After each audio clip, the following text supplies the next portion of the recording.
Hey, hope everyone's doing well. We're going to get started here in about 30 to 60 seconds. We'll let you guys get settled. We're planning to go about 80 to 90 minutes today. However, those of you that are in my monthly Amazon Fast Track group coaching, you know that I tend to exceed that more often than not. So you might want to get a glass of water in front of you. For sure, grab pen, paper.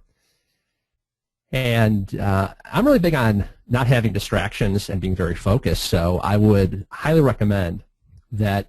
It's so easy during a webinar, right, to have your Facebook page open, to be on Skype, to be checking your Amazon sales, yada, yada, yada. I would just close out all those distractions, because you never know when that one big distinction is going to miss you by being distracted. So I'm showing it's pretty much top of the hour. What do you guys say we get rocking and rolling here?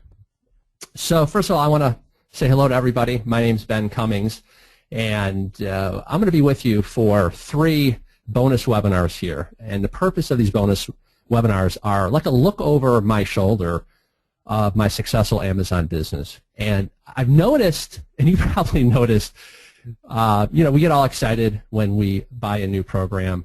And the ASM launch are really good promoters of that. And when you're first buying a course, you have this buzz, right? And you picture success like a straight line, like you see here. But in reality, success in any business, including Amazon, looks more like the squiggly line. As long as we're generally headed upwards, that's what success really looks like. And it's certainly been my journey in this Amazon business. It's not been a straight line. And it's not been a straight line, and that's to your benefit for reasons I'll mention in a bit. I believe you're born either with the work gene or the luck gene, not both. So I have never been one of these guys that on my first product on Amazon, I lucked out, and just by sheer stupid dumb luck and design, somehow I'm doing like $100,000 a month. I've had to fight and claw and scrape my way into this business to get rankings, to kind of learn the ropes. And I think that's the best sort of coach you can get, because you're not going to learn a whole lot from a guy that just got lucky. He will try to unravel why he got lucky, but what you want to learn from is a guy that made numerous mistakes, and yet despite that found ways to be successful and overcome these various little bumps in the road that you're bound to experience if you want big success in any business. So I'm going to be sharing my best tactics that are working to grow my Amazon business right now. Now, the way that my monthly coaching format works is going to be similar to these 3 bonus webinars. This is webinar number 1 of the 3. So when the reason I started my group coaching was, Jason and Wilson, they asked me to be one of the one-on-one coaches that was offered as a bonus with ASM 3. And I think they said I did more one-on-ones than anybody else next to Jason. And so people kept emailing us saying, hey, can I hire you? Can I pay you for like an hour, 2 hours, or ongoing coaching? I frankly just don't have the time anymore. I'm making money in my Amazon business, and it just doesn't make any sense. There's no leverage in doing one-on-one coaching anymore. So my wife and I were sitting around, and we said, what would work is, and what would be super beneficial to me if I was in your shoes, was, hey, as Amazon constantly evolves and grows, and I'm learning new tweaks and differences every single month in this business, as you will, it'd be super beneficial to be able to have a business advisor that would just share what's working right now, the absolute best in this business. So that's how this group coaching format evolved. And, I'm very comfortable with this model because for the last about 16, 17 years, I've run a 7-figure-a-year practice management consulting company where we help doctors to double and triple their practices. And essentially, I just borrowed a page from the apprentice model that's been a proven model for centuries, right? The blacksmith has mastered his trade, and he takes on the apprentice for several years, and that apprentice eventually masters how to be a blacksmith. And the trend continues. He helps the next person up, and that's essentially the model that you're tapping into with this group coaching. Now, where I'm at now with my Amazon biz, well, first of all, I think it's very important that you know who's teaching you. You don't want a guy who's all theory, who's all hat and no cattle. So let me just show you where I'm at and what's been going on, so you can see, that I'm the real deal, I guess. So I recently had my best single day on Amazon this past quarter. As you can see from the screenshot, we had one-day sales of $16,564. I hit #1 in all of beauty, not a subcategory of beauty, literally #1 in all of beauty, which was pretty cool. And you see I hit #1 in various subcategories of beauty. So that was a pretty exciting day for me. And I just took this screenshot as of literally 35 minutes ago or so. We just hit $90,000 per month sales in our Amazon business. This past 30 days, we sold just shy of 3,000 units of various products. In the last few weeks, it's been a very busy last few weeks for me. We launched 3 new Amazon products. We got 3 bestseller badges and broke the top 100 bestsellers in beauty for all 3. Now, you might say, well, that's mighty good for you, Ben, but what about me? Okay, that's a good reaction. But my point is, guys, if I can do this part-time, because I'm still running my practice management company, if I can do this, you absolutely can do it. I'm not born, I'm not like a member of Mensa. I don't have some freakishly good skill in anything. I do feel like I can focus. I work hard, but guys, I'm telling you, if I can do this, you can do it. And there's many people that absolutely crush me in these numbers. I mean, 90,000 is relatively, I would say, easy to do on the Amazon landscape because we're talking the world's #1 e-commerce site. So I believe that we should easily hit 100,000 per month by year's end. That's been my goal from the get-go. And as you can see, we're pretty darn close. Now, I don't like to bore people with long introductions, why I'm so great, yada, yada, yada. So let me just briefly, though, tell you why I think you'll get some benefit from me and who the heck am I. So I already mentioned that I have experience in my practice management consulting practice. We've coached about 7,000 doctors, so I know how to get results from people. I coached more ASM 3 years than anybody else besides Jason, and if you're curious what they thought about these consults, you can read what they wrote about me in the ASM Masters Facebook group. I'll kind of let that stand by itself. I've spoken at the ASM Masters Live Bonus Day. There's a picture of my ugly mug from the event that happened a couple months ago, and I've been and have spoken at all of Cabo Mastermind events, which, by the way, I'm not going to plug anything. I just want to mention that if you can get yourself to the Cabo Masterminds, they are absolutely phenomenal, and I'll just leave it at that. I'm going to be at both of them in December. There's some heavy hitters that are going to be there in December, and it's small, it's intimate. I think they're the best masterminds that I've ever been a part of, so I don't even think there's any spots left. If there are, you should scoop them up, if it's in your budget. And I get nothing for I'm not like an affiliate for or like anything like that. I just really think it's top quality stuff. But anyway, as I mentioned earlier, I've never had an easy path in this Amazon business, which means I was forced and continue to be forced to develop methods that have to work in the real world that are duplicatable, that I can teach you. So, guys, whatever struggle, issue, or problem you are going to experience on Amazon, and you will experience ongoing challenges, I've been there, I've done that, and I can help you overcome it. Now, that's enough with the introduction.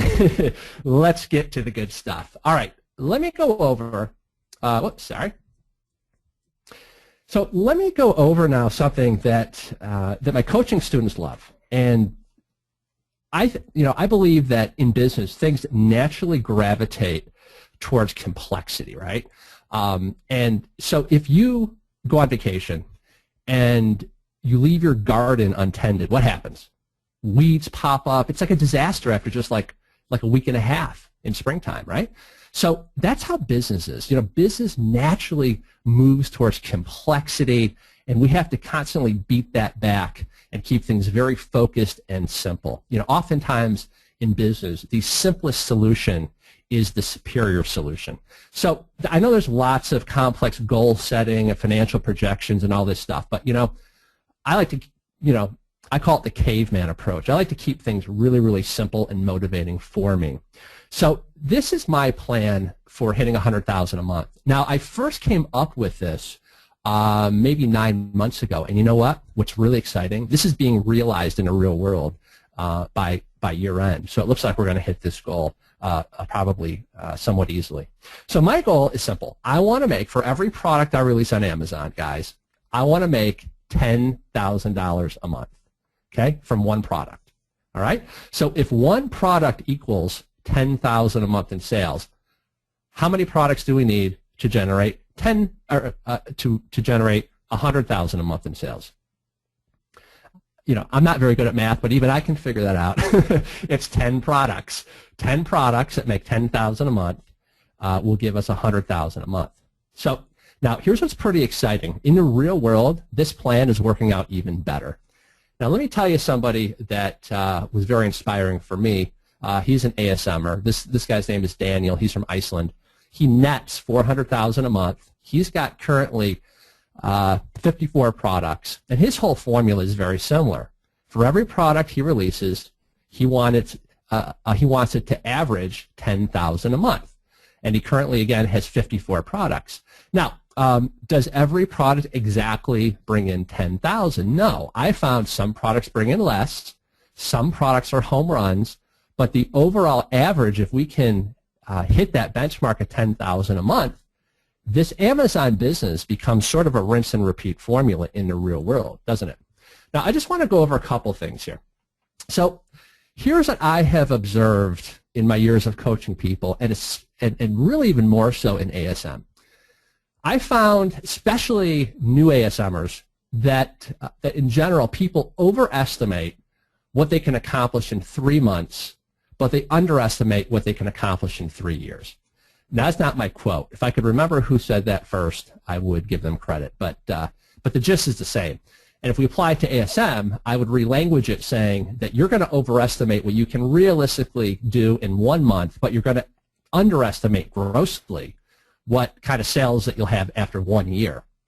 So here's what I suggest that we do. We need to be adult about the world of business. This is not some magic pill you swallow and magically you poop out $10,000 a month. Just doesn't work like that. I mean, no business does, right? I think you know that.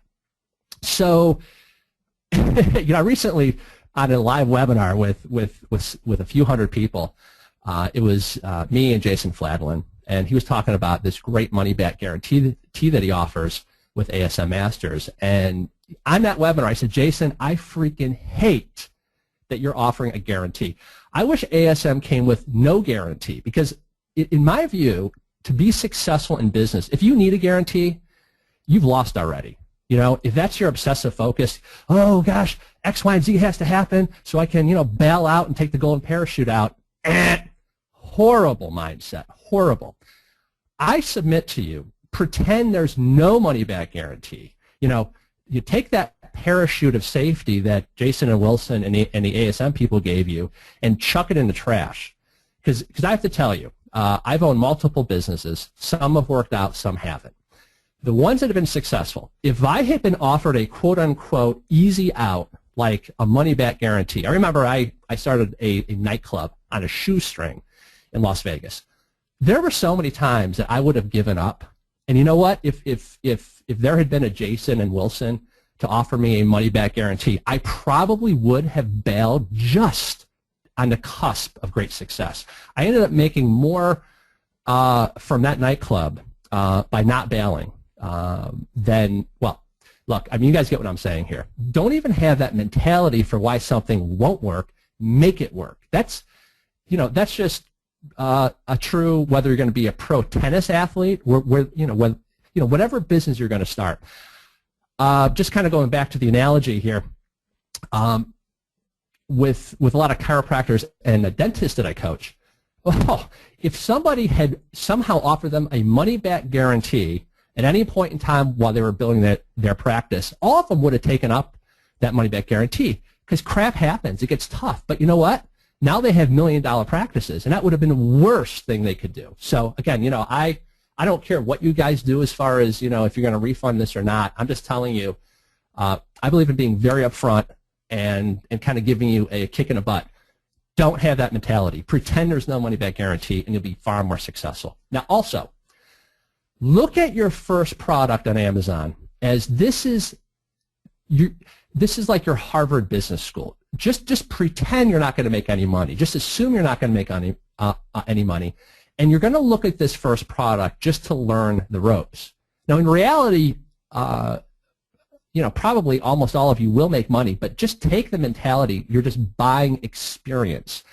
I mean, you know, this takes all the pressure off. You're not obsessing over like, I have to pick the perfect product and all this kind of stuff. You know, this is the world's most perfect business. It's low startup cost. I mean, if you want to start a real business, guys, like I'm talking like if you want to start a practice or buy a franchise, you're talking minimum, 100,000 to $250,000 cash up front. And no one's going to finance that, okay? This business you can get into for the price of this course and maybe $1,000 worth of inventory. That is like, guys, there's no other business that has this kind of upside that you can start with such little money. That's reality out there, right? We also get to leverage Amazon's infrastructure. Like, in other words, this is such a scalable business. The reason why so many of us are doing $90,000 a month, $400,000 a month, whatever, is because we don't have to build a warehouse. We don't have to deal with customer service. We don't have to deal with merchant processing and refunds and all that stuff. We basically get to leverage Amazon's existing infrastructure. So then it really becomes a game of how fast can we scale into their pre-existing infrastructure. There's no other business like this. Okay, this is why I call it the world's most perfect business. It's my belief, and again, I can't control what you do or won't do, but it's my belief that everyone on this webinar who's motivated, who's willing to work, should be able to hit $40,000 in 6 months. Okay. Now, what I just want to mention also, and then we'll get to kind of meat and potatoes here in a second, but you want to avoid what scientists refer to as hyperbolic discounting. Okay.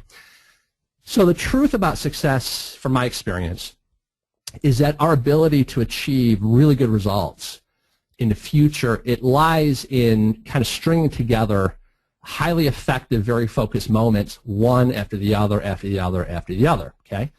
So let me just give you an example. If you're offered a choice of $1,000 right now or $2,000 next year, which would you choose? Now, you probably say the $2,000 in a year, right? But strangely, most people do not make that choice. We're like the freak exceptions. So let me just give you a little background on this. I think you'll find this intriguing. Economists have long known that even though people prefer big rewards over small ones, that most people have an even stronger preference for present rewards over future ones. Okay? And I read about this in this book that I highly recommend called The One Thing by Gary Keller. Gary Keller is the founder of a $67 billion a year company called Keller Williams. But so economists know that there's this preference for present rewards over future ones, even when the future rewards are much bigger. So this is sort of an ordinary occurrence, oddly named hyperbolic discounting, i.e., the farther away a reward is in the future, the smaller the immediate motivation to achieve it. Now, maybe it's because objects that are further away appear smaller in our mind's eye, so people then mistakenly assume they really are, and they discount their value. I'm not sure, but that might explain why so many people would actually choose the $1,000 now over twice the amount in the future. So their present bias overrides logic, and they allow a big future with potentially extraordinary results to get away. Okay? So we need a simple way of thinking to save us from ourselves, to set the right priorities and to move closer towards accomplishing our purpose, which is a mini Amazon empire here. The 80-20 rule does this brilliantly. So let me transition now to a hero of mine who I recently got to meet a couple weeks ago in Chicago named Richard Koch. He's one of the wealthiest men in the world. He's only a couple notches down from Ringo Starr in terms of wealth, roughly a $230 million net worth. He's the guy behind Plymouth Gin, Betfair, and Filofax, and several others. And he wrote a book called The 80-20 Principle. Now, the 80-20 Principle book, ironically enough, could use the 80-20 principle applied to it because it's rather verbose. Okay, so don't think I'm crazy, but I prefer the 80-20 principle comic book. It's really super entertaining to read. You can get it on Amazon, I think, for a whopping $8. You know, this is what I would call a writer downer. This is something to write down and to make sure that you buy right after this webinar. It's by a company called Smart Comics, I think, Smarter Comics. So we use the 80-20 rule for every Amazon business decision. So 80% of what you're going to do in Amazon for your Amazon business, you'll find has very little impact.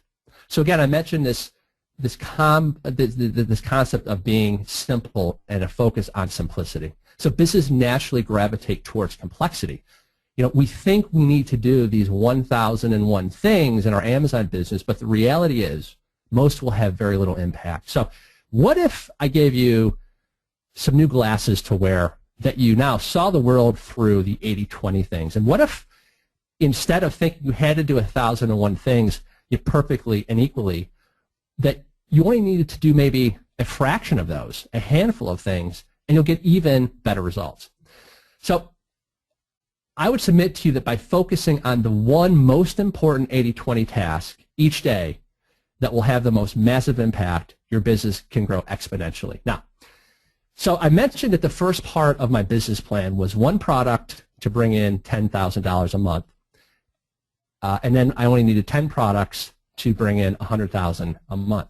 So the second part of my plan leverages this 80-20 principle, and that is I need to release enough products for the 80-20 rule to kick in for me. And here's what I found. Just 20% of your Amazon products that you'll release, they're going to bring in 80% of the sales. And this has also been realized within my own business. I knew this in advance, but the only way I could get this to kick in properly was to keep releasing high odds product. And we'll be talking about this concept of high odds here in a moment. But the magic number for me is 10 products to initiate this 80-20 effect. So I want to get these 10 products sourced into Amazon as quickly as possible. I want to get them ranking on page 1 with loads of 5-star reviews. And in the real world, we're going to end up with 2 or 3 of those 10. 2 or 3 of those 10 are going to be home runs. They're going to do far in excess of $10,000 a month. And the rest of them will become what I call passive income earners that will sit there and generate money, but will really require very little work. Okay? So the vital question here, and we'll be exploring this question throughout my 3 bonus webinars here, but out of the 100 of things we could do in our Amazon business, what are the 5% of activities that cause 90% of the result on Amazon? Well, one of them, obviously, is what? Ranking. You can have the greatest product on earth, but if nobody sees it, who cares? It's not going to sell. So that's one of them. And I've actually identified several of these, which I will discuss in future webinars. But one of the most important ones that you have to master right out of the gate is the ability to identify in advance the 20% of products that will make you 80% more than other products that you could source on Amazon.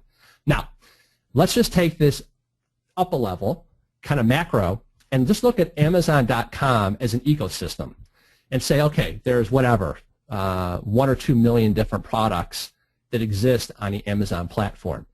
Here's what we know. Only 20% of those 2 million bring in 80% of the sales. Let that sink in. So conversely, that means 80% of the products are doing squint small numbers. They're only doing 20% of all the sales on Amazon. So if we know this is true, then doesn't it make sense, guys, that we learn how to identify and only release those core golden 20% of products that we can private label that have the potential to make you a lot more money. So I've geared my entire Amazon business around dud avoidance, okay? It's a real sophisticated name, dud avoidance. But look, for the same, whatever, $1,000, the same time, effort, and energy to source a product and get it to Amazon and rank it, that thing could make me squat or can make me $30,000 a month, literally for the same money, time, and effort. So if I can avoid those that don't make me squat, or at least increase the odds of me hitting a winner, then then that is a much more efficient, faster goal-achieving model. Would you not agree? Okay. So what I'm going to share with you is how to eliminate duds in advance. This is not a 100% surefire system. Nothing in business is, but it's an 80% system. Now the problem is, again, this is just my own personal observation in doing hundreds of one-on-one consults with ASM3ers. I observed that 90% plus of ASMers do not understand how to pick products properly because they're not adhering to a system. I'm a big, systems guy. So the good news is, for the rest of this webinar, I'm going to fix this problem once and for all for you guys. So I want to introduce you to what I call the high odds product picking methodology. I've come up with a methodology that gives me roughly an 80% chance of making me $10,000 a month or greater in sales, and I want to teach that to you now. So let's learn what I call the high odds product picking formula. I'm just going to take a quick drink of water here. And I better just check some of the comments, make sure like you can hear me and stuff. Okay.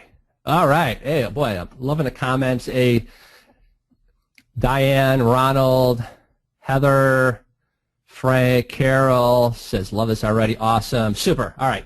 Let me jump back into the presentation here. All right. So there are three approaches to picking products. You're going to choose one. There's what I call the home run approach. This is where you're going to dive into the most competitive high sales markets with reckless abandon. And a home run product is one that has the potential to, if you can rank it, to generate anywhere from $50K to $250K a month.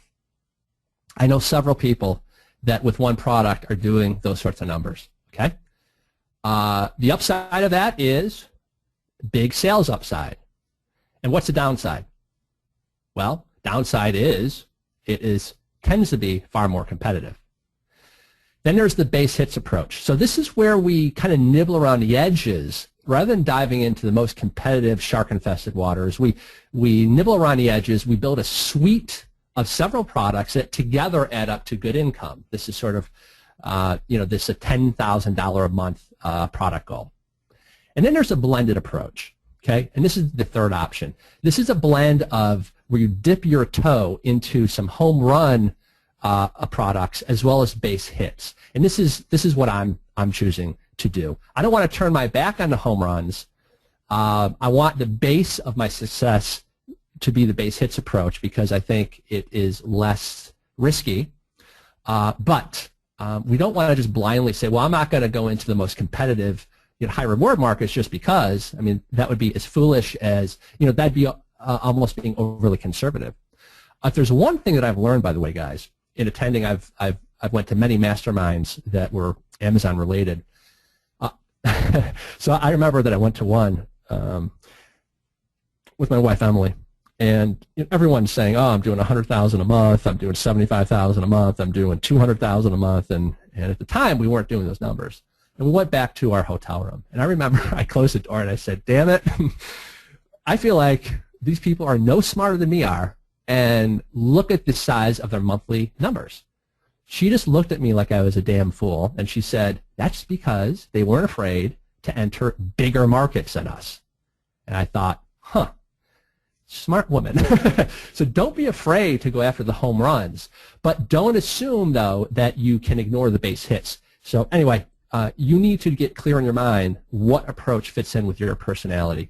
For me, it's a blended approach. Now, I believe that you need a systems approach to business. Otherwise, you cannot scale it, especially when you add employees. You cannot base your business on whim of the day, mood of the day, fly by the seat of my pants, subjective approaches.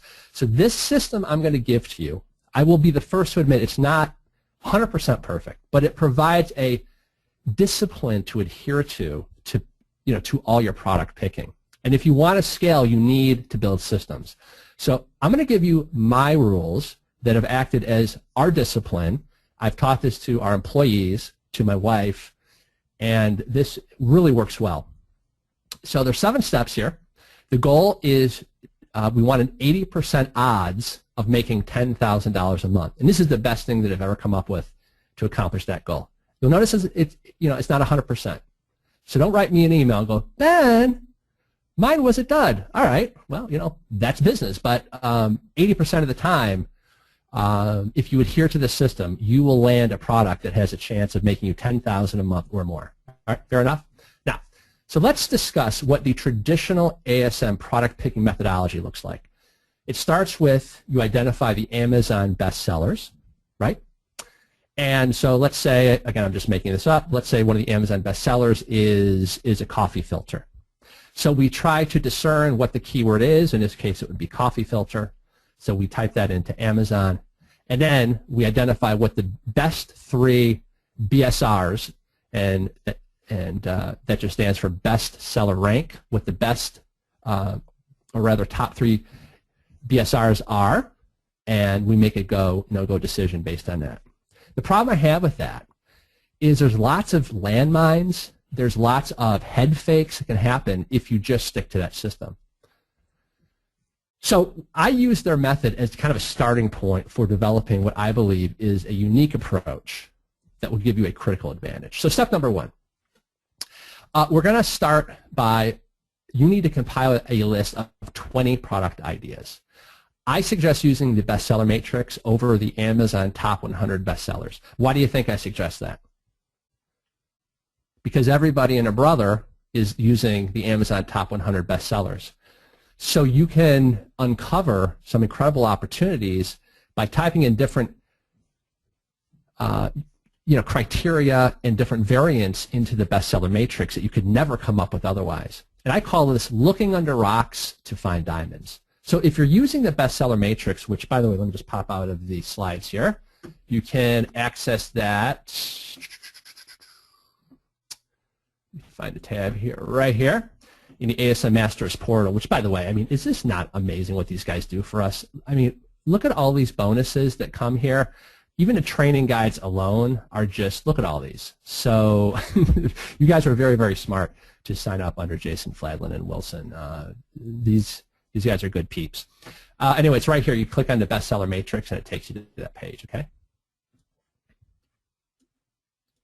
Now, for example, this morning, I wanted to see what products came up with a bestseller rank between 200 and 500.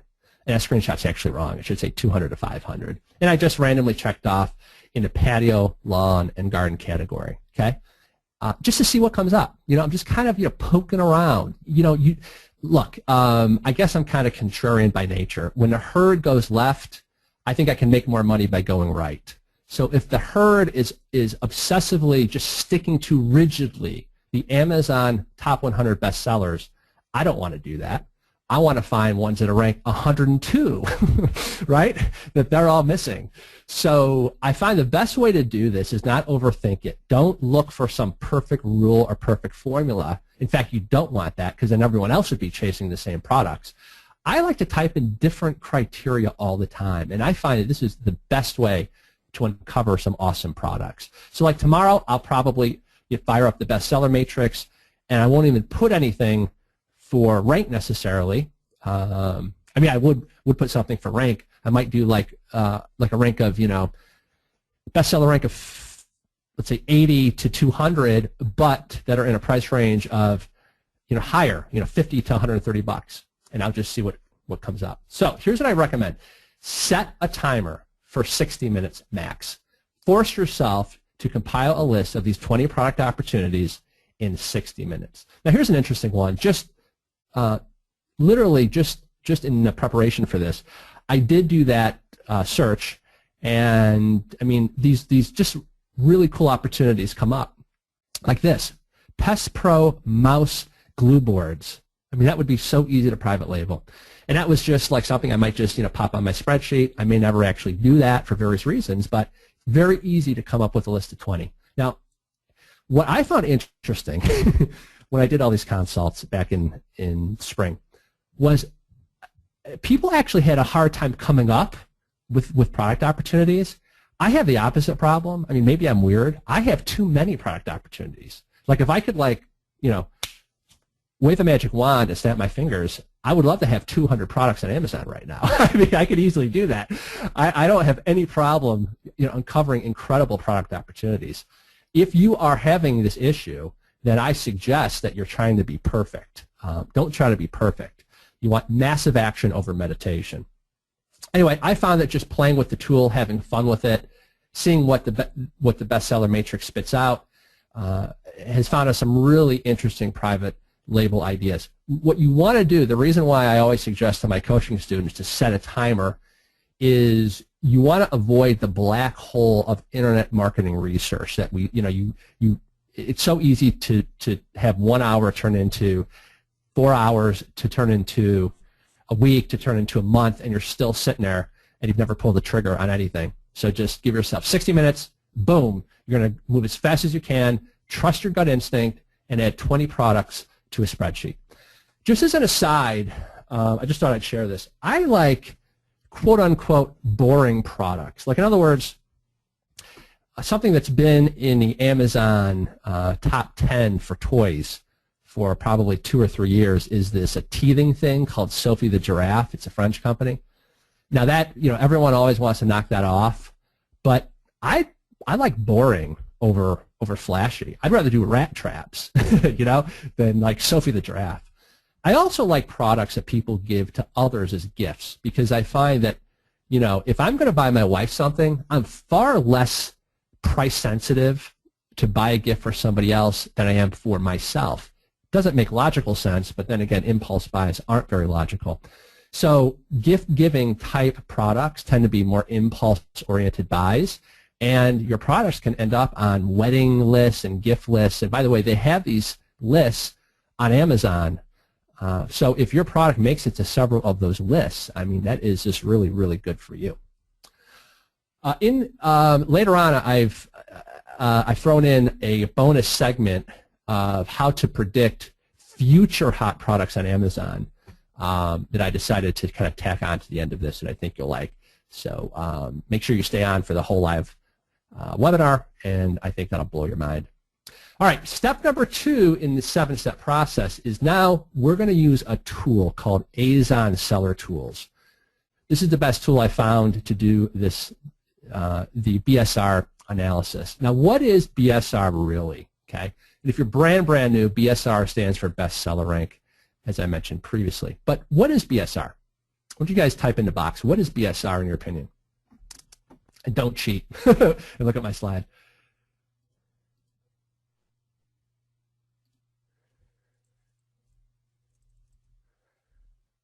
Yeah, like I know that BSR means bestseller rank, but what is bestseller rank? What is it? Okay, somebody says number of sales, somebody says what the people are buying, somebody says how many times most recently sold, somebody wrote demand. Bingo, Ingrid, it's demand. Keep it simple, right guys? BSR is really just a measurement of buying demand out there, okay? Look, we don't want to guess. I want the marketplace to tell me why I should private label a product.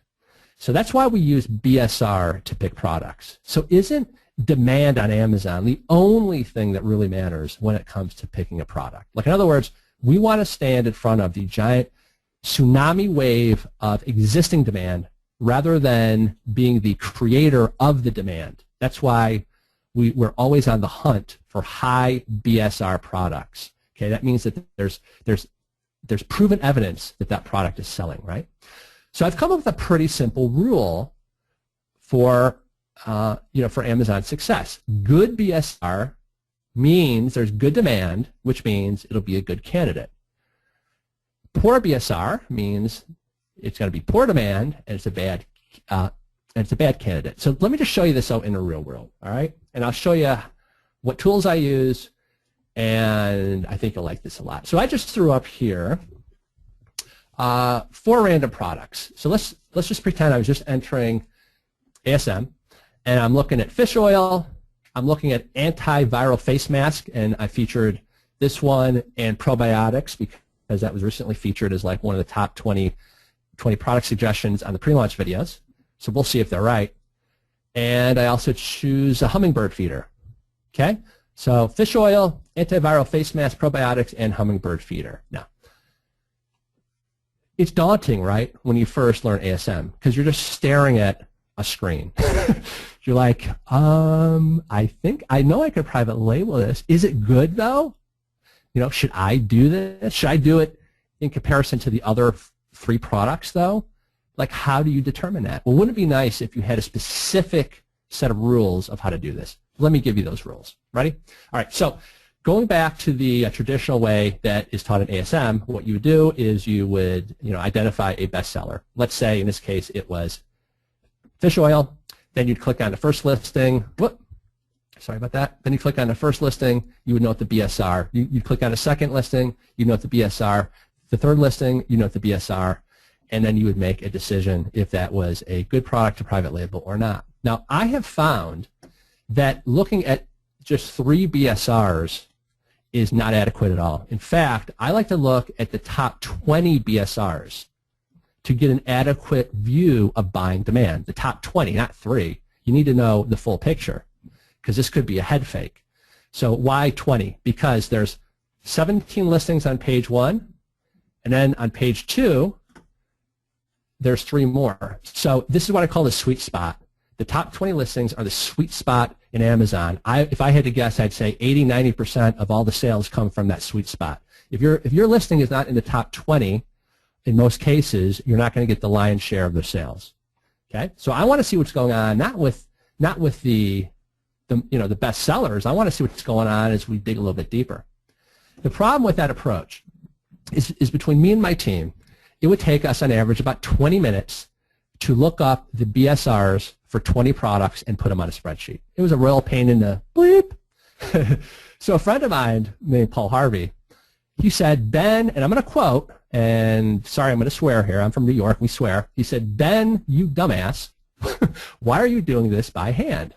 Why aren't you using a tool called Azon Seller Tools Ultimate BSR Data Mining Throwdown? Now, before I get 99 emails saying, is this included? What is this? What the heck is this extra money? I'm not an affiliate. I'm just showing you what I do in the real world. They do charge a fee for this. The site is azonsellertools.com. It is cheap. I mean, in my world, it's cheap. Any tool that can save me, 20 minutes per product and build me a business, that's going to be cheap.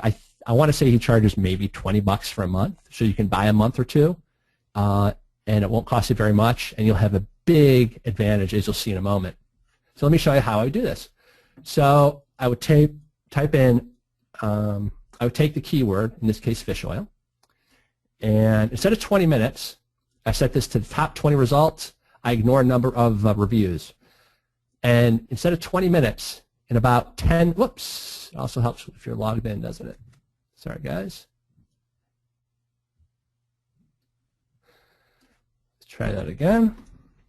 I want to see the top 20 results. Oh, that's not a good sign. Uh-oh, did I just flood them?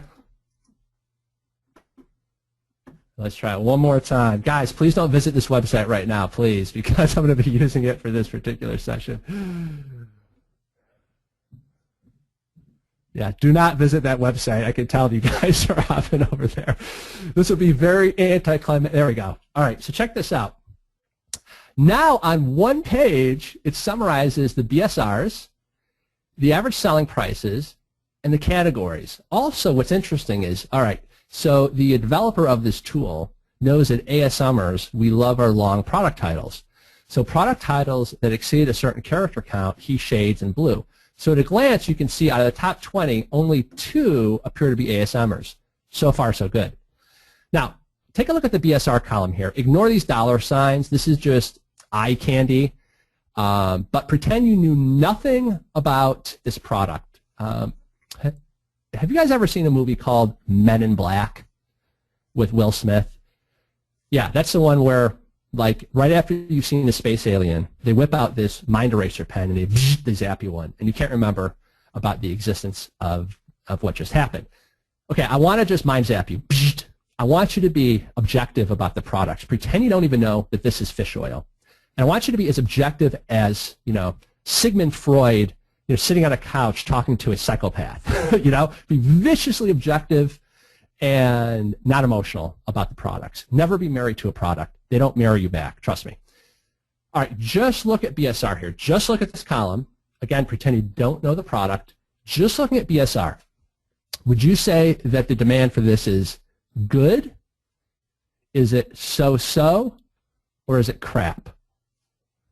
Go ahead and type it in what you think.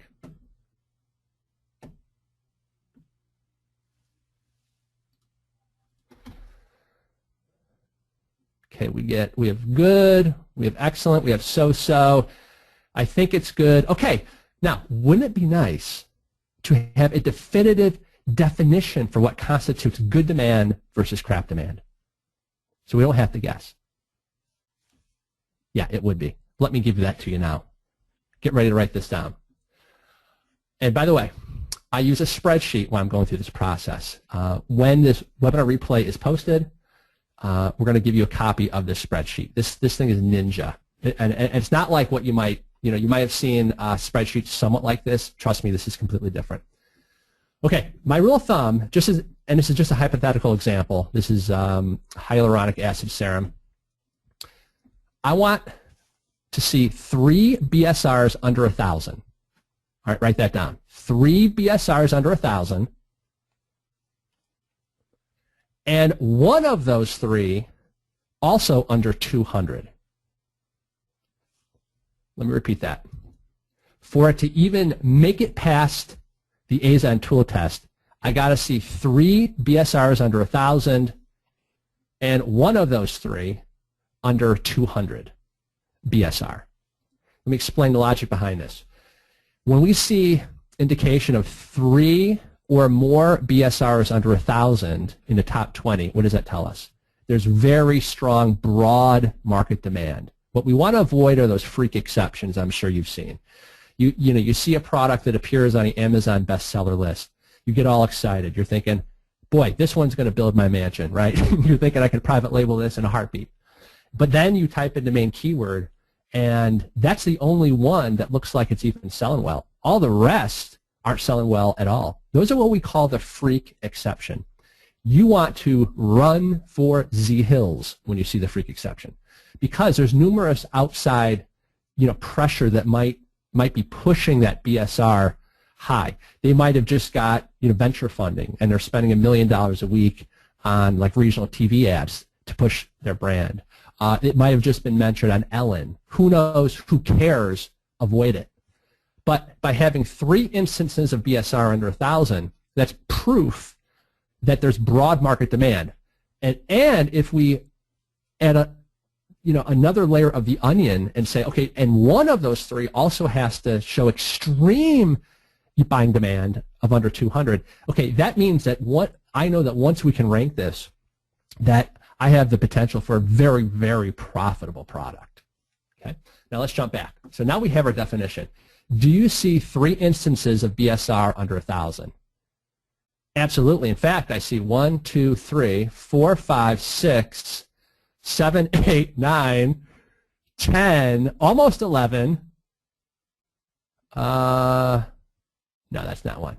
So there's 10 under 1,000. What does that tell us? Again, not knowing anything about this market, but what does that tell you about fish oil? Do you think it's going to sell well if you can get this ranked on page 1? Yeah.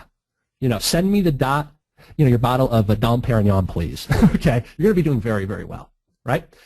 But that's not good enough, because that can cause what I call the head fake. The head fake. So I have, so this is typically the beginning and end of where the ASMers start and end their research, and they're already racing out and they're popping open the champagne, but I almost got slaughtered just adhering to BSR. Okay, so that's why I introduced a second test called the merchant words test. Now, what is merchant words? Merchant words is a tool that gives a rough and dirty estimate of how many people are typing fish oil into Amazon each month. So it's indicative when you see strong numbers of searches that there's lots of buying activity that's happening. So the rule of thumb, this is the second writer-downer, the rule of thumb that you want is, I want to see monthly searches of 80,000 a month or higher. Monthly searches, 80,000 a month or higher. Okay? So, let's see if this gives us that goal. Hopefully it didn't log me out. By the way, always sort highest to lowest. And you tell me, 1.5 million searches a month. Is that greater than 80,000 a month? By the way, make a mental note. Look at all the keyword variation. I'm still scrolling, still scrolling, still scrolling. Now I'm scrolling faster, faster, faster. Look at all these freaking keywords. What does that tell you? When you see a broad reach into keyword strings here, that's a second indicator that there's lots of buying activity just kind of, percolating up around fish oil. So like that means people are typing all kinds of variants. They're typing in Rite Aid fish oil, Vitamin Shot fish oil, Kirkland fish oil. Notice they're having some brands here. So by the way, just as an aside, what you can do is in your Amazon search fields, when you set up the listing, you can snipe this traffic by putting in Rite Aid, Vitamin Shop, Vitacost, Kirkland's. So when people type in these other brands, yours is popping up as well. That's like an advanced topic. Let's not even go down that rabbit hole, but just make a mental note of that. But look at fish oil supplements alone gets 112,000. Fish oil capsules, fish oil pills, lots of buying activity. This means there's just lots of sales. Okay. Now, so at this point, you're kind of scratching your head thinking, Ben, this is a bit different than what they teach in ASM. Yeah, there's more than one way to sort of skin the cat here, right? So this is my way. This works very well for me. I have found that BSR is I'm very militant about BSR. So like in other words, if I don't see 3 that are under 1,000 and one of those 3 under 200, I don't even want to see it on my spreadsheet. Like if you worked for me, I would say, if I was teaching you this, I'd say, if you don't see 3 under 1,000 and 1 under 200, it shouldn't even make it onto my spreadsheet here. Okay, it literally gets zapped. So that is a black and white rule for me. Merchant words, since it is just an estimate, it's very, very rough and dirty, just guess. I'm a little more flexible on this. So like in other words, if I saw really strong BSR here, and even though my rule of thumb is 80,000 or higher, if this happened to be, say, 60,000, I'd probably still give it a yes. But if I saw like 30,000, no. Okay? So let me show you how I almost got killed and why I came up with these first 2 steps. And we're not done yet. These are just the first 2 steps in my product picking system. So somehow multi-purpose copy paper showed up on my radar. And this could easily be private labeled. You can see that some of the pricing here is quite strong. $14 for 1 ream of paper. $23. So I'm thinking, okay, and again, I don't overthink this stuff.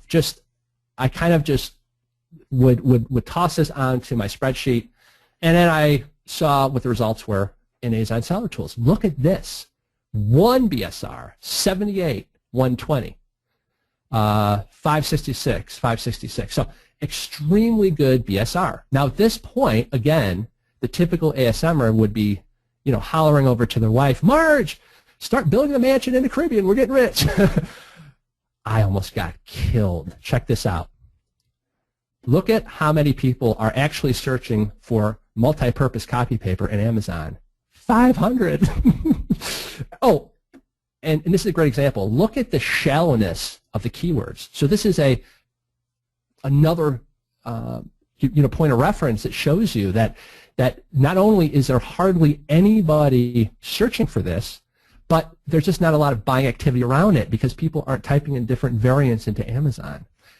You know, as contrasted with this that has 1.5 million, it has literally hundreds of keyword variants. See, so if I had just adhered to BSR, I would have got killed. You know, and you know, some of you might say, well, Ben, why is that? Because I've found through experience there's just certain product categories that will display high BSR simply because there's just not a lot of buying activity happening in those categories. Isn't that interesting? So this could have caused what we call the head fake. So this is why I consider the merchant words test as a necessary, very important secondary confirmation filter that there actually does exist some demand. Okay? So you're going to get copies of all these slides. So I just want to let you know that, as well as the spreadsheet. Okay? Now,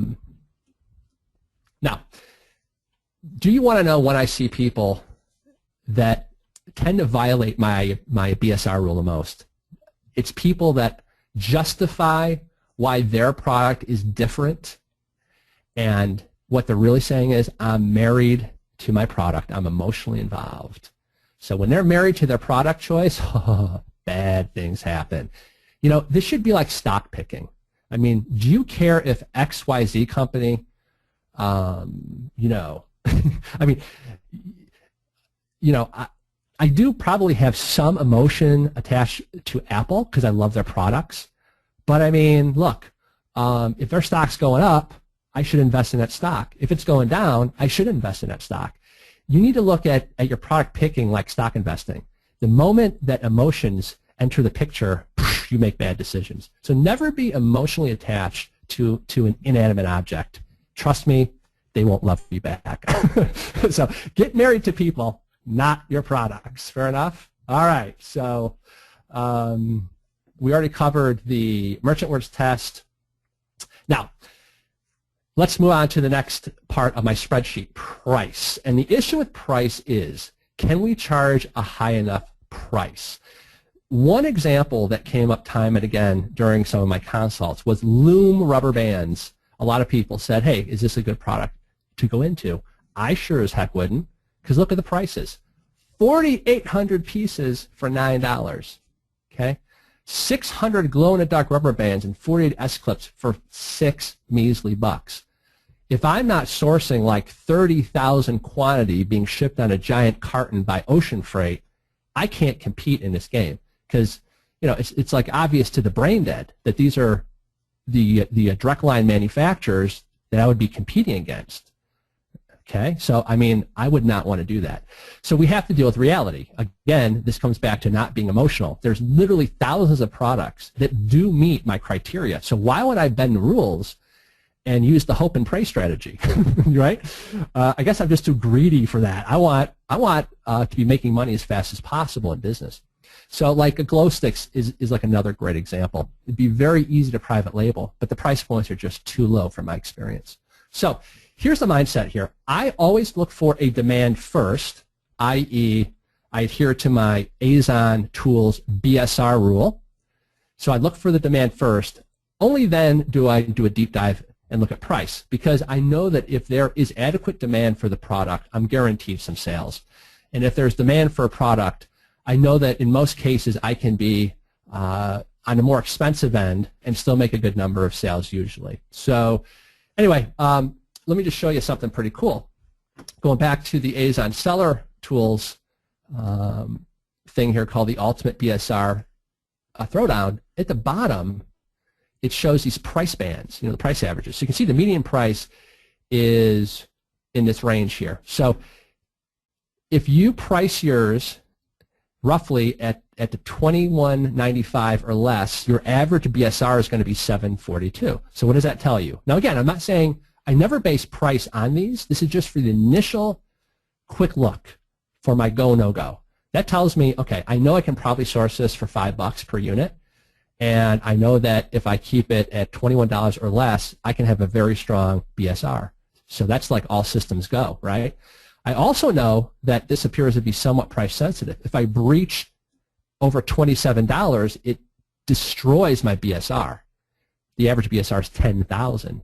So just, again, I'm not saying I wouldn't price higher in several product categories, and one in particular, I am either the highest priced or the second highest priced on page one. But this is just my initial quick search, okay? So I know that, okay, logically, I know I can source this for probably $5 or $6. Worst case scenario, if I have to liquidate this, I can sell it for $22 or less a unit. Hey, that gets a go on my spreadsheet. So let me just go back to the spreadsheet. This is the inviolate rule. This is like tackling and blocking. If it doesn't meet my 2 BSR criteria, I zap it from the spreadsheet. If and only if it meets this criteria, we move from left to right, and we say, does it meet the merchant works test, i.e., monthly searches of 80,000 a month or greater? And I already showed you a real example of why that's vital to verify that demand. Okay? Now, let's go into, can I be different? Okay? Can I be different? So let's be objective here. Can I be different enough with fish oil to really compete? Now again, I'm only spending maybe 30 seconds very quickly looking at the page one results here. So I'm looking for several opportunities. Number one, can I compete and win by having a better main image? I probably could here, is my guess. Okay, I probably could. Could I compete by offering a different variation of the product? Not probably in this case, but I don't know, enough about this market. Maybe if I offered Norwegian, I don't know, cold-pressed fish oil, and I just completely made that up, then I could be truly different and have a much better main image, and I'd be off to the races. Can I have a better product title, right? So I'm just kind of poking around, and I'm trusting my gut instinct. Can I be different enough that I can compete on page one? Because if I can't, why the hell would somebody buy from me with very little reviews as opposed to this guy with almost 800? If it's basically like a commoditized product, right? That makes no sense. They're going to go with the guy with higher social proof. Okay, so you have to find a way to compete and be different. Amazon is a closed ecosystem. Inside a closed ecosystem, as in nature, two of the same species cannot survive. One will kill off the other. So you have to be different. This is the one, by the way, that my students hate. They wish that this wasn't on a spreadsheet because this will eliminate some good products. Because the reality is, not all products, can you compete and be different enough? Okay. Now, don't overthink this either. There is no definitive answer to this. Just trust your gut. And I start thinking, can I make my image look better? Can I do maybe a product variation? Can I do a better headline? Yada, yada, yada. All right? Profit margin. All right, so real world, I'm asking myself, can I source this such that based on the pricing I've seen, and I showed you how I do the pricing, based on the pricing I've seen, can I make at least a 40% net profit margin? If I can't do it, then this gets zapped from my list because there's just too much stuff that can go wrong in business that you need a hefty profit margin, a minimum of a 40% profit margin. I'll give you an example. A few months ago, I shipped several thousand units by Express Air, and one of the boxes, it looked as though the FedEx agent had played rugby with my box. It was like totally destroyed. Like one corner was just beat the heck. All the others were fine. But if your profit margin is too slim, the loss of one carton could kill your profits. So you have got to have a strong profit margin. Again, I go back to my fundamental issue of waiting for all the stars to be in alignment before I pull the trigger. There are thousands and thousands of product opportunities. I don't need to move forward for some weird irrational reason with one that doesn't meet all my criteria. And then speed to market. So this means all things being equal. Let's say that you have your 20 products here. All things being equal, in theory, you'd want to move forward with the product that you can get on Amazon in 2 weeks as opposed to 2 months. Now, in truth, this column was put in place for my employees to do the research and add it to the spreadsheet. I have never based a decision to source a product solely based on speed to market. I'm personally willing to wait like 2 months. In fact, You may think this is weird, but I know that most people that buy ASM, they're going to be too impatient. So they're going to think 2 months, forget that. I'm going to go with something I can source in the U.S. because that's my comfort zone. I'm going to get it, sourced in like a month. And I think, great. I love any, complexity or a fear or a gate to entry. I love those because I know most people, they don't have the stamina or the foresight to say, hey, you know what? If I have to wait 2 months to source this whatever, this can opener, I know that 90% of the ASMers aren't going to pursue it. Therefore, all of a sudden, it's looking more attractive to me. Does that make sense? And so that's kind of how I think. So anyway, but this is good to know because all things being equal, the faster to market product will be best because you can turn over your money, right? It's like the taxi cab driver. The best taxi cab drivers who make the most, they understand it's about quick turn. You take a guy, 2 blocks, grab the tip, boom. You pick somebody else, and you just turn over that cab as much as possible, and that's how you make bank with those tips. It's the same thing with the turning over product. So if you have to plunk down $1,000 and wait 2 months, as opposed to plunking down $1,000 and waiting 2 weeks, I can turn over that money much faster. But again, there's other factors such as the barrier to entry that will dissuade my competition, which I tend to like. Maybe I'm weird. All right, so we covered some of this stuff already. You'll have these slides to look at. Hey, by the way, one thing that I'll mention here, going back to can I differentiate properly? There was a product that I really wanted to source, and it was chia seeds. The grocery category on Amazon, I predict, is just going to grow and grow and grow. But when I looked under the hood of that product category, the only difference between my chia seeds and somebody else's would have been like my packaging. That's not enough, guys. Like, at least for me, it's not enough. Because like these companies like Nutiva, they're the direct line manufacturer. So if my only point of difference is the freaking thing that carries the chia seeds, and I can't even get it for the same pricing that they can, you know what? Unfortunately, I had to turn my back on that. And that was also another one where the pricing of this just didn't pencil out because, see, this is $9.40, this is $13.99, this is $13.29, and the quotes I was getting was like $13, $14 for a bag of chia seeds. So it didn't meet my price criteria, and it certainly didn't meet my, how well can I differentiate enough to be a market leader on Amazon. Okay. Now, let me jump back to profit margin. So the issue is, can I make a big enough profit on this private label product? So let me just show you again. I'm going to presuppose that you're going to have questions about some of these things. So let me handle all your possible questions up front. So real world, this is what I do. So let's go through the whole workflow. We're going to do hummingbird feeder here, and hopefully you guys aren't messing up his server. Please work. And we'll see if this meets any of our criteria here. Now this is a seasonal product. It did about a month ago. It might have shifted now. Okay, so we have 1, 2.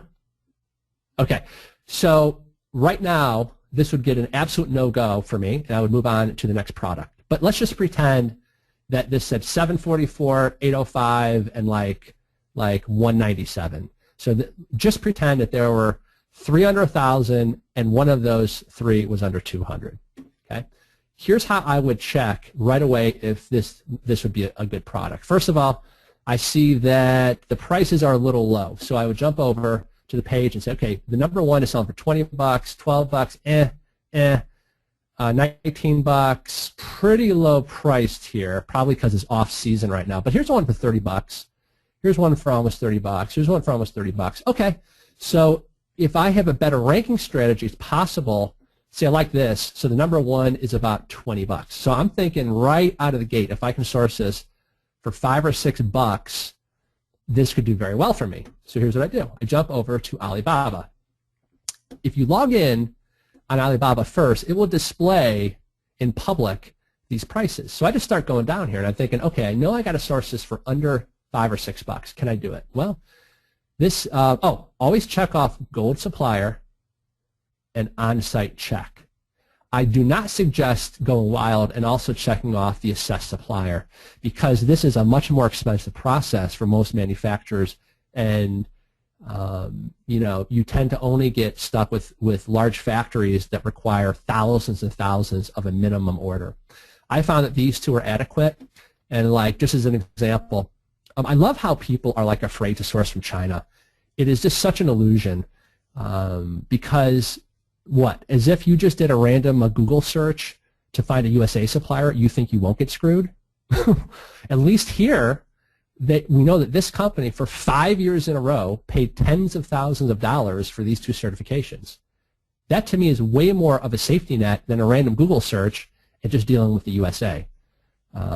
Because we have no safety net when you're just using Google and just picking any willy-nilly USA supplier, right? So I'll just tell you that sort of different perspective. I will also say that I've never had an issue with China. Of course, there's issues sometimes with miscommunications. There's sometimes a shipping issue I just recently encountered, but nothing where anybody tried to like screw us over. In fact, I found just the opposite. I was telling my father over the summer, I said, I really so badly want to deal with a USA manufacturer because I'm a pretty patriotic, but they are horrendous. They won't freaking even call or email me back.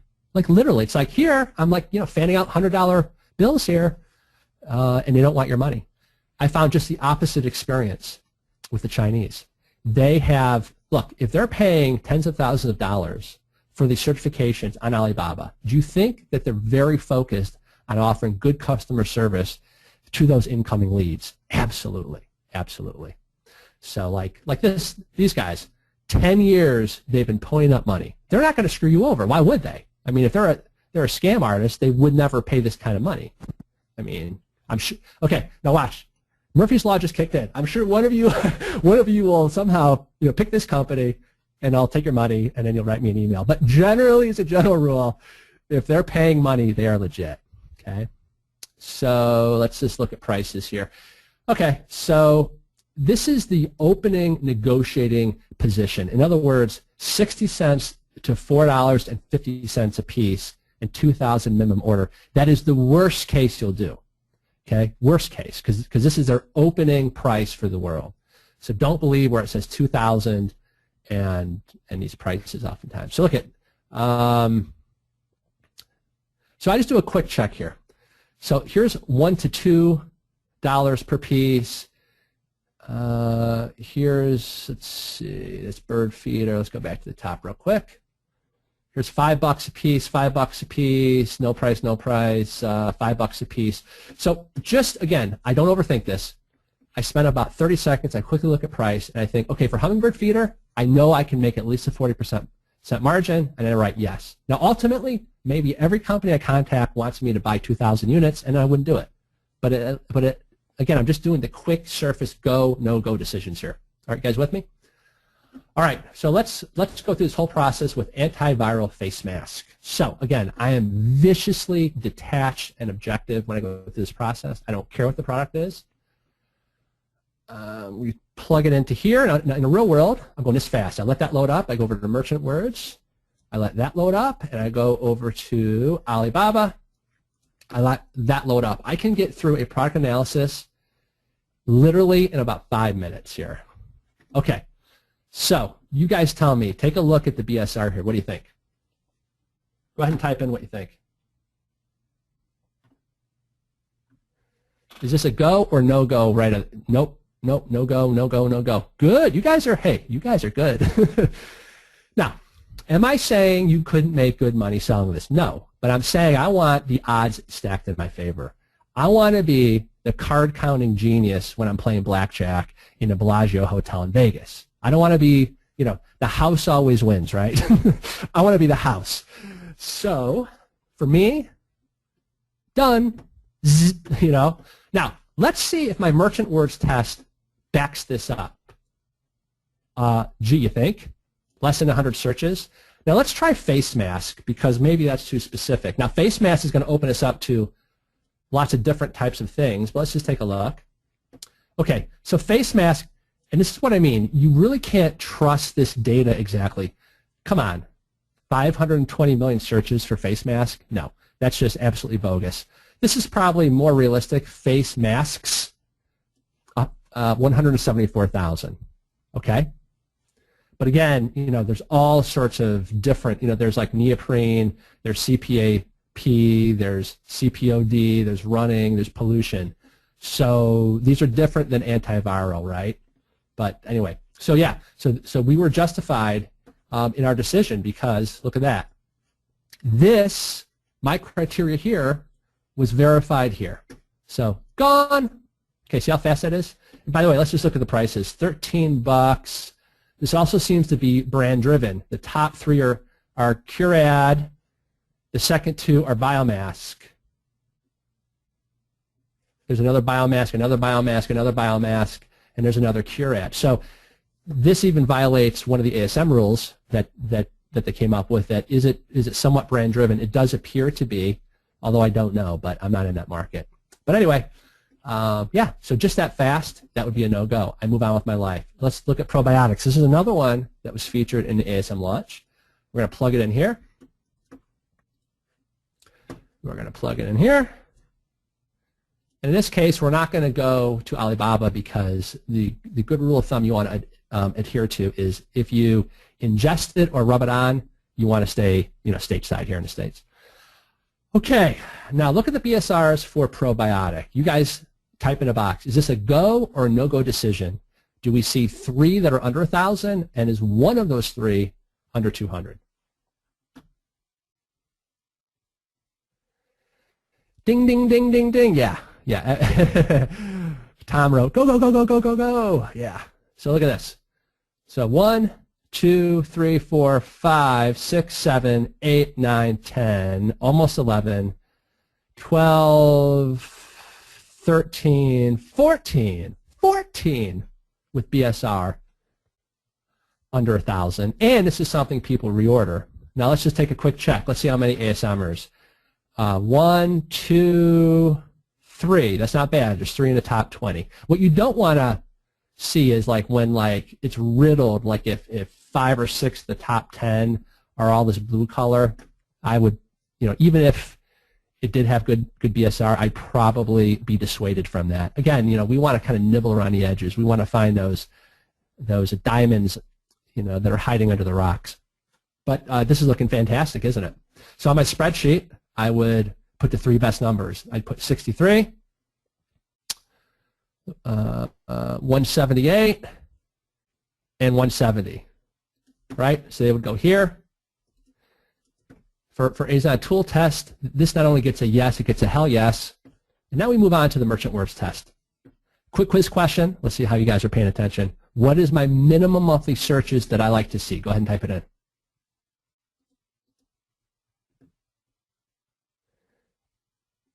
You guys are good. Are you guys like an advanced class? I mean, I don't see one wrong person. Yeah. Okay. Very, very good. 80,000. Let's take a look. Probiotics, 1 million monthly estimated searches. Ding, ding, ding, ding, ding. Okay. Let's take a look at the average prices. By the way, I'm seeing this grid format more and more. And Jason Fladlin and I were just talking about this, and he's saying he's also seeing this for a lot of different product categories. So just something to keep in mind. And you know, this is a good opportunity for us because now look at this. You don't just have to be number 1 to necessarily, you know, rake in all the money. Now you can be 2, 3, 4, right? Because this is like in essence now position number 1. This is the new position number 1. So anyway, kind of interesting. But let's look at the prices. $25, yes. No for this. That's too cheap. Almost $30, no. $19, $20. So I'm liking the price support here, guys. I'm liking the price support. I mean, look at this, $35 for just 80 capsules. Okay, so you wouldn't be able to fill in the profit margin thing super quickly until you would do a quick 5-minute search of, you know, private label probiotics. But I can just tell you from experience, that you can easily source this for anywhere from $4 a bottle to $6 a bottle. And so that can make me over, okay, real quick, type in what profit margin am I looking at, what percent? Oh, Barry, you're in trouble. Barry wrote 45%. No, it's 40.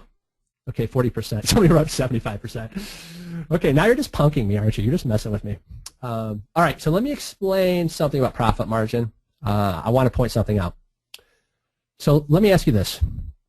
If I'm going to ship something from China, which do not be afraid to ship from China.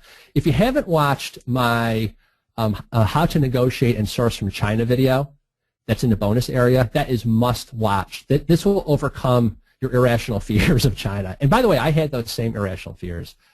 You can find it under live event training recordings right here. And let's see. I just want to show you the right one here, guys. Sorry. Right here, the one that says Ben Cummings. So it's this one right here. It's a July 2014, session number 2. And you can just do a command find on this page and just type in my name. I noticed that several people were commenting that they got some value from watching this and it took some of the fear out of it. I'd highly recommend that you look at this. By the way, this is why I go back to my fundamental issue with these guarantee policies with ASM, why I hate them. Because look, the Chinese can just smell your urgency. When they smell urgency, who's going to have the upper hand in that negotiation? They are. You have to be patient in that negotiating process. And I explain why that's important. So if you're on this self-imposed irrational mad rush just to beat some freaking guarantee, they're going to eat you for breakfast.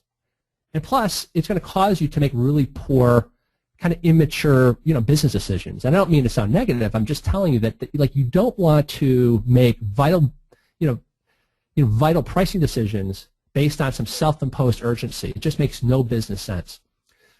If this is a good business model now, it'll still be a good business model in a year, in 3 years. So what's the freaking rush? Learn this business, do it right. That's just my opinion. I think I've gone off enough about that, haven't I?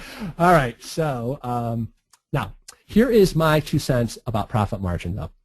Okay, if I'm going to source something from China,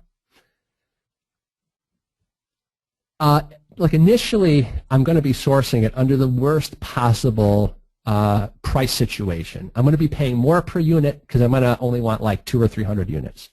I'm going to be paying more for shipping because I'm going to do express shipping by air. So knowing that, I am willing to, on that first order, now just make sure you hear me, on that first order, I'm willing to take a hit and accept less than that 40% profit margin target on that first order only to see if I can make it pop on Amazon. Because I know that once I make it pop, when I reorder, I'll reorder more, right? My per unit cost will go down, and I'll be smarter in the way I'm shipping, so my per unit shipping cost will go down.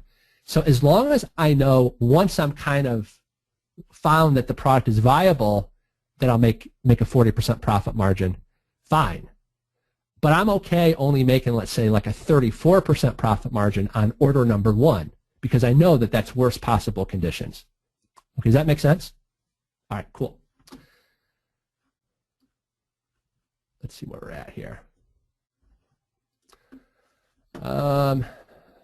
Let's keep going. Okay, I just want to wrap this topic up. Avoiding duds, or what I call the dud minefield. Okay, number 1 thing to keep in the back of your mind. Let's say that the BSRs, they're rocking and rolling. They're all systems go. Let's say merchant words. They're rocking and rolling. They're all systems go, right? Okay? Let's say that you can source it profitably. And you're thinking, yeah, baby, rent the yacht. Do me a favor, though. Type in the keyword into Google Trends.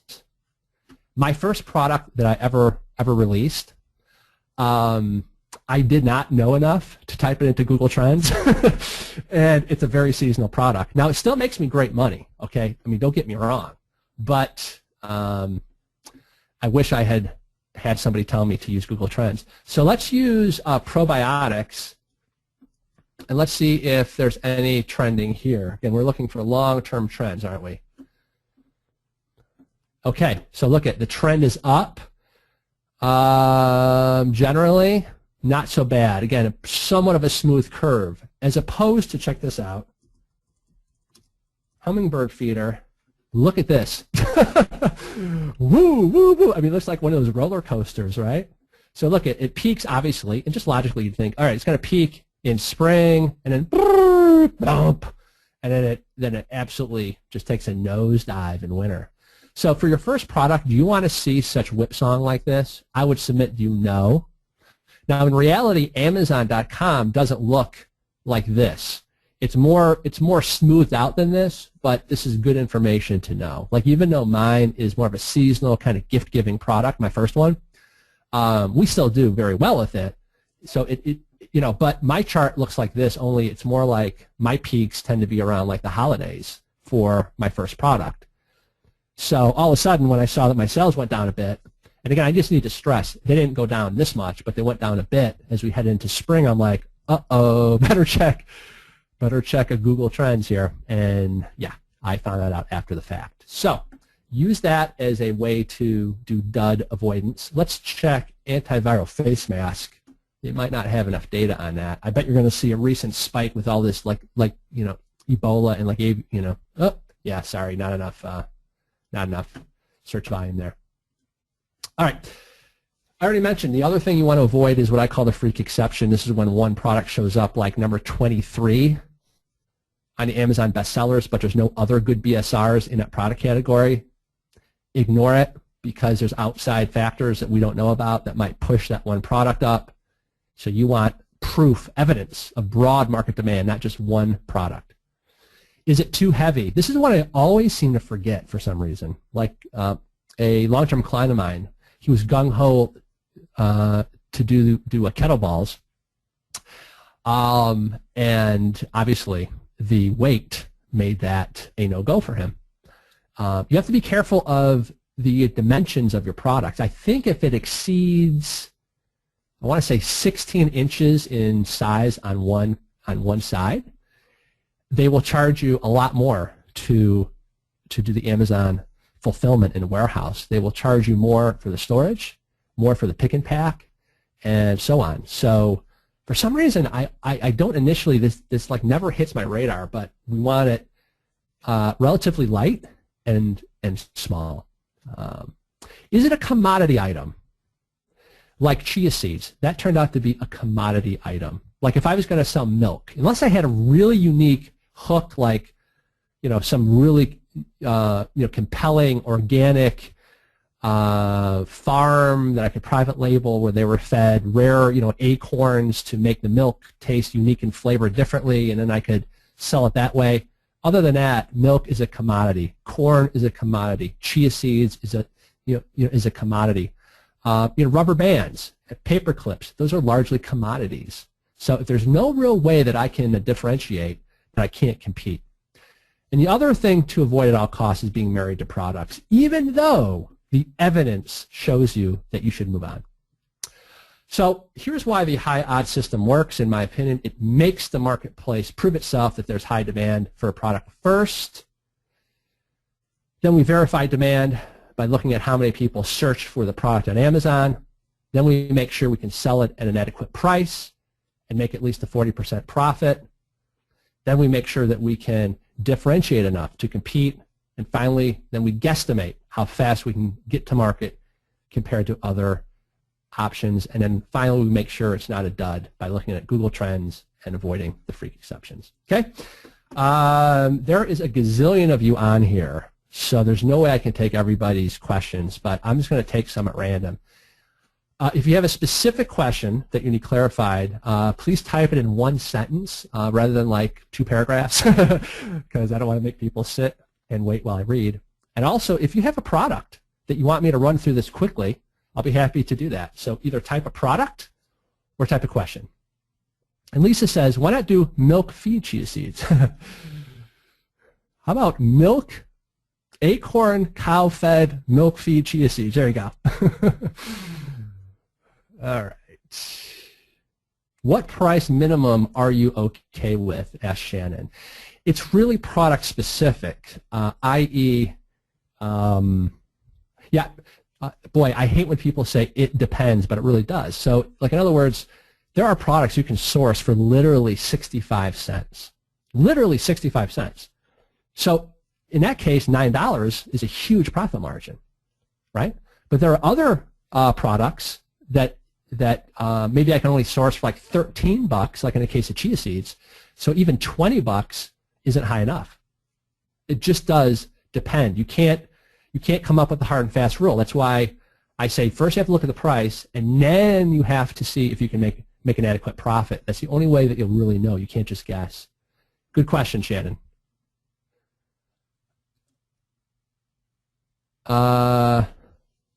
Somebody says, can I comment on what you think the competition will be in 5 years? Okay. At the risk of offending 600 plus people on here, and I love to be very upfront with my students because that's the way that I want to be treated. So let me tell you my experience. Initially, when I was doing consulting with chiropractors, they would flip out if they found out that somebody in their same city was also a Ben Cummings client. But what they found out after a few months was most people don't do crap.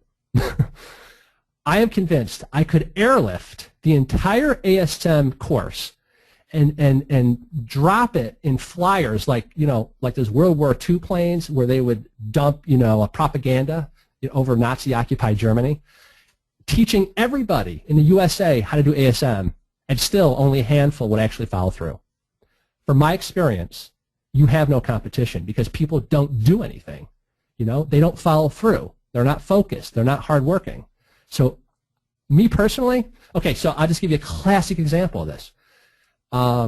So I did hundreds of consult number ones with ASM 3ers. Do you want to know how many consult number twos that I did? A tiny infinitesimal fraction of consult number ones. Do you know that somebody only needed to have chosen a product and have it on the way to Amazon to even get consult number 2, and they couldn't even do that? So I ask you, what do you think the competition will be in 5 years? Probably, slightly more than it is now. But, like most people, I find, have very little personal power. The smallest hiccup, and they quit. They say, see, this didn't work. I knew it. And they give up. And I love that because it makes success so much easier for those of us that are willing to overcome these minor obstacles and stick with it and understand this is a real business. You have to learn the business. You have to be patient. You have to learn, just some basic skills that anybody can learn. But I've always said you have no competition. So anyway. Nicholas says, where does MerchantWorks pull its data from? I don't know. I don't trust the data. I just use it as a rough and dirty rule of thumb. That's why I say that. And somebody challenged me once. They said, Ben, how'd you come up with this rule of thumb of 80,000 a month or greater searches in MerchantWorks? Okay, so I've literally done thousands of a product analysis. That was just kind of the minimum average, like right in the middle that I saw across all product categories. So like 80,000 a month isn't even really good. It's just like the bare minimum. So I'm fairly confident with that number. But anyway, to answer your question, I don't know. They say that they won't disclose it. They probably pull it partially from, I don't know, probably Google keyword search. I doubt Amazon would ever share that kind of a competitive data with a lowly third-party vendor. I mean, why would they ever do that? So it's just a rough and dirty, guess. James says, can there be too many less than 1,000 BSRs? No, but you ideally don't want it hyper competitive. See, that goes back to, remember I said that there are 3 approaches you can take. You can take the home run approach, but it's going to be more competitive. You can do the base hits approach where you're going to kind of nibble around the edges, and I like to do a blend. So I will enter markets that are hyper competitive, but my base tends to be more of these base hits. Let me just jump around here. Hey, by the way, if you guys have a question, I actually prefer to interact with you guys. It's just a lot more fun for me. Just go ahead and raise your hand here. So click this icon to raise your hand. And I'll take Donna Davis. Donna, obviously you have to have a headset that's working. So I'm going to unmute you now, and we'll see what happens here. I'm muted. Hey, Donna. Hey, Donna. Are you there?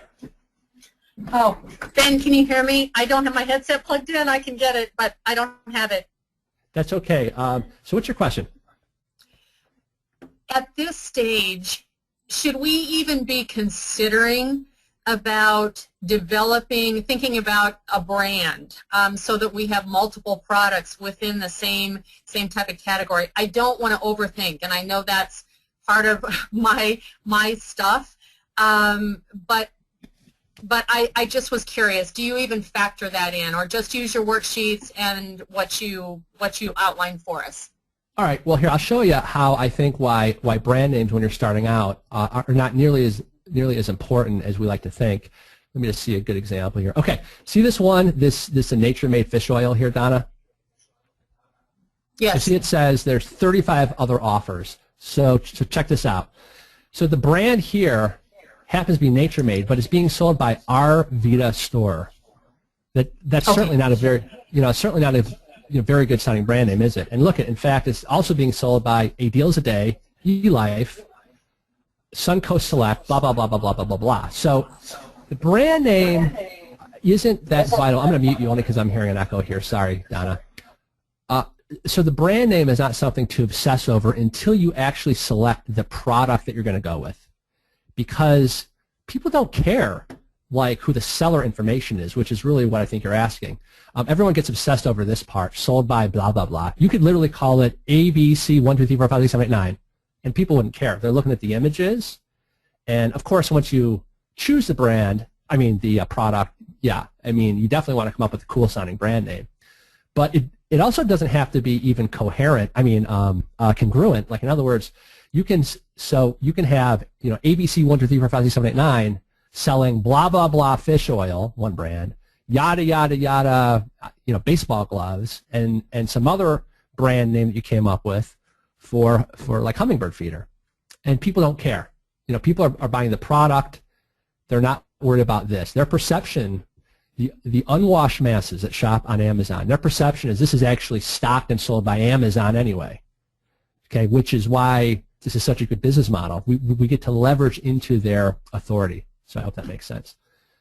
All right.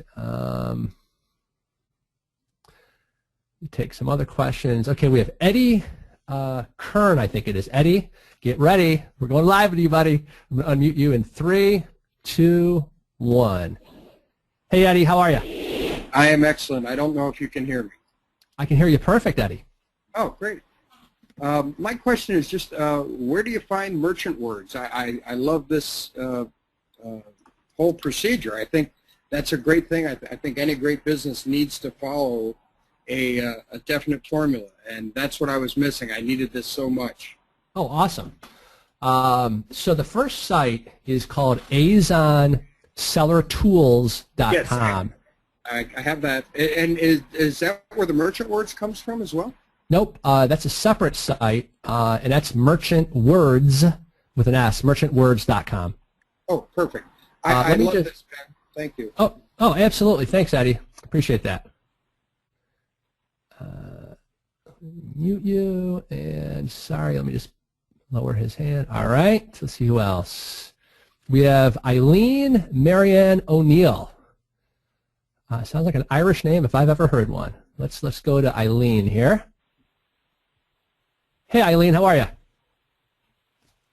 Are you there? Doing very well. Thank you very much for this bonus webinar. I'm asking if it's still time to get in on the holiday shopping.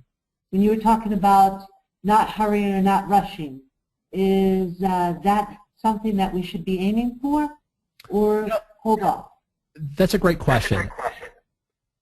I'm going to have to mute you because I'm hearing my voice echoed. If possible, guys, if you raised your hands, if you can just throw on a pair of headphones, otherwise there's some feedback loop where I hear myself. So I would say it really is specific to the product and how fast you can source it. In my case, my first product was coming from China. I had the same concern. I did not rush the negotiating process, though, right? So there's no doubt it's ideal to be at Amazon for the holiday buying season. I mean, no doubt. But Amazon isn't a one-trick pony. Like, in other words, this business isn't about getting all dressed up with nowhere to go. So the buyers continue very strongly into January, February, March, and so on, I found. So it really is just kind of dependent on the product. I'll just tell you my own experience. It was sort of heartbreaking for us. You know, I went through all the modules because I really wanted to learn this business. And I took my time with the you know, sourcing of the product from China. And wouldn't you know it, our product arrived at Amazon. Literally, it was like December 28th, right after the holiday buying season, you know. But, you know, what are you going to do, right? But I can tell you, I mean, we did $15,000 our first month with a brand new product because here's what I found happens in the real world. I found this happened even in private practices. I find this happens in a lot of other businesses. People get used to whipping out their credit card and buying stuff. And that behavioral, that the consumerism bleeds over into January. That's why Januaries tend to be very, very strong. So if you miss the holiday buying season, I wouldn't get too stressed about that. You're probably going to have a very, very good January and Feb as well. You know, and beyond also. So hope that helped. We'll go with Elizabeth, and I apologize. I'm going to struggle with the last name. Arseneau, Arseneau. I'm going to unmute you in 3, 2, 1. Hey, Elizabeth, are you there?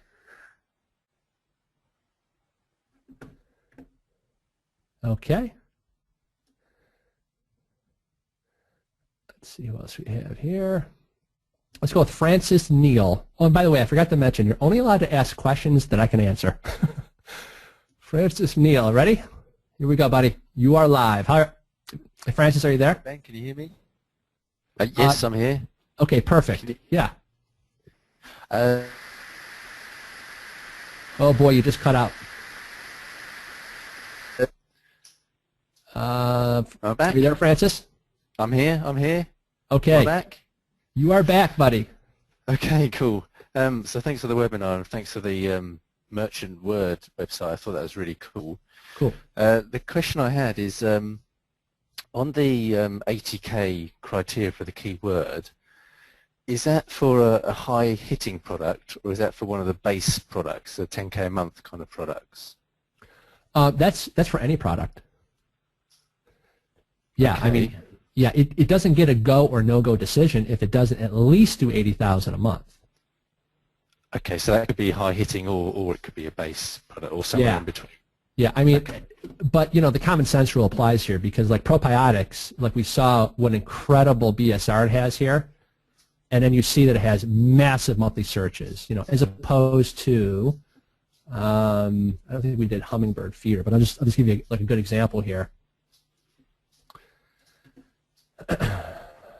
And you see hummingbird feeder, when it's seasonal, I mean, sorry, when it's in season, it's very, very strong product. It has monthly searches of 234,000. I doubt it has 234,000 though, you know, now, right?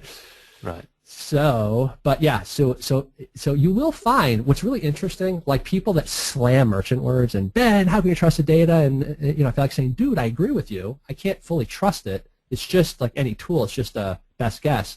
But you will find through experience it does tightly correlate with what you see happening here with BSR as well. So that's why I say I never base a decision solely on merchant words. I base it as a secondary confirmation filter. Like those of you that have done stock trading or like, you know, day trading, that's the exact term they use, a secondary filter to keep you out of the bad trades. Same exact kind of mentality here. All right, Francis? Okay, that's great, Ben. Thanks. Hey, sure, no problem. And I'm going to take one more question, and I have to teach our bonus segment here. I'm just going to just sort of do it Vegas style. I'm going to roll my mouse wherever it falls on here. Let's go with Nicholas Zopp. Nicholas Zopp, I'm going to you in 3, 2, 1. Hey, Nicholas, are you there?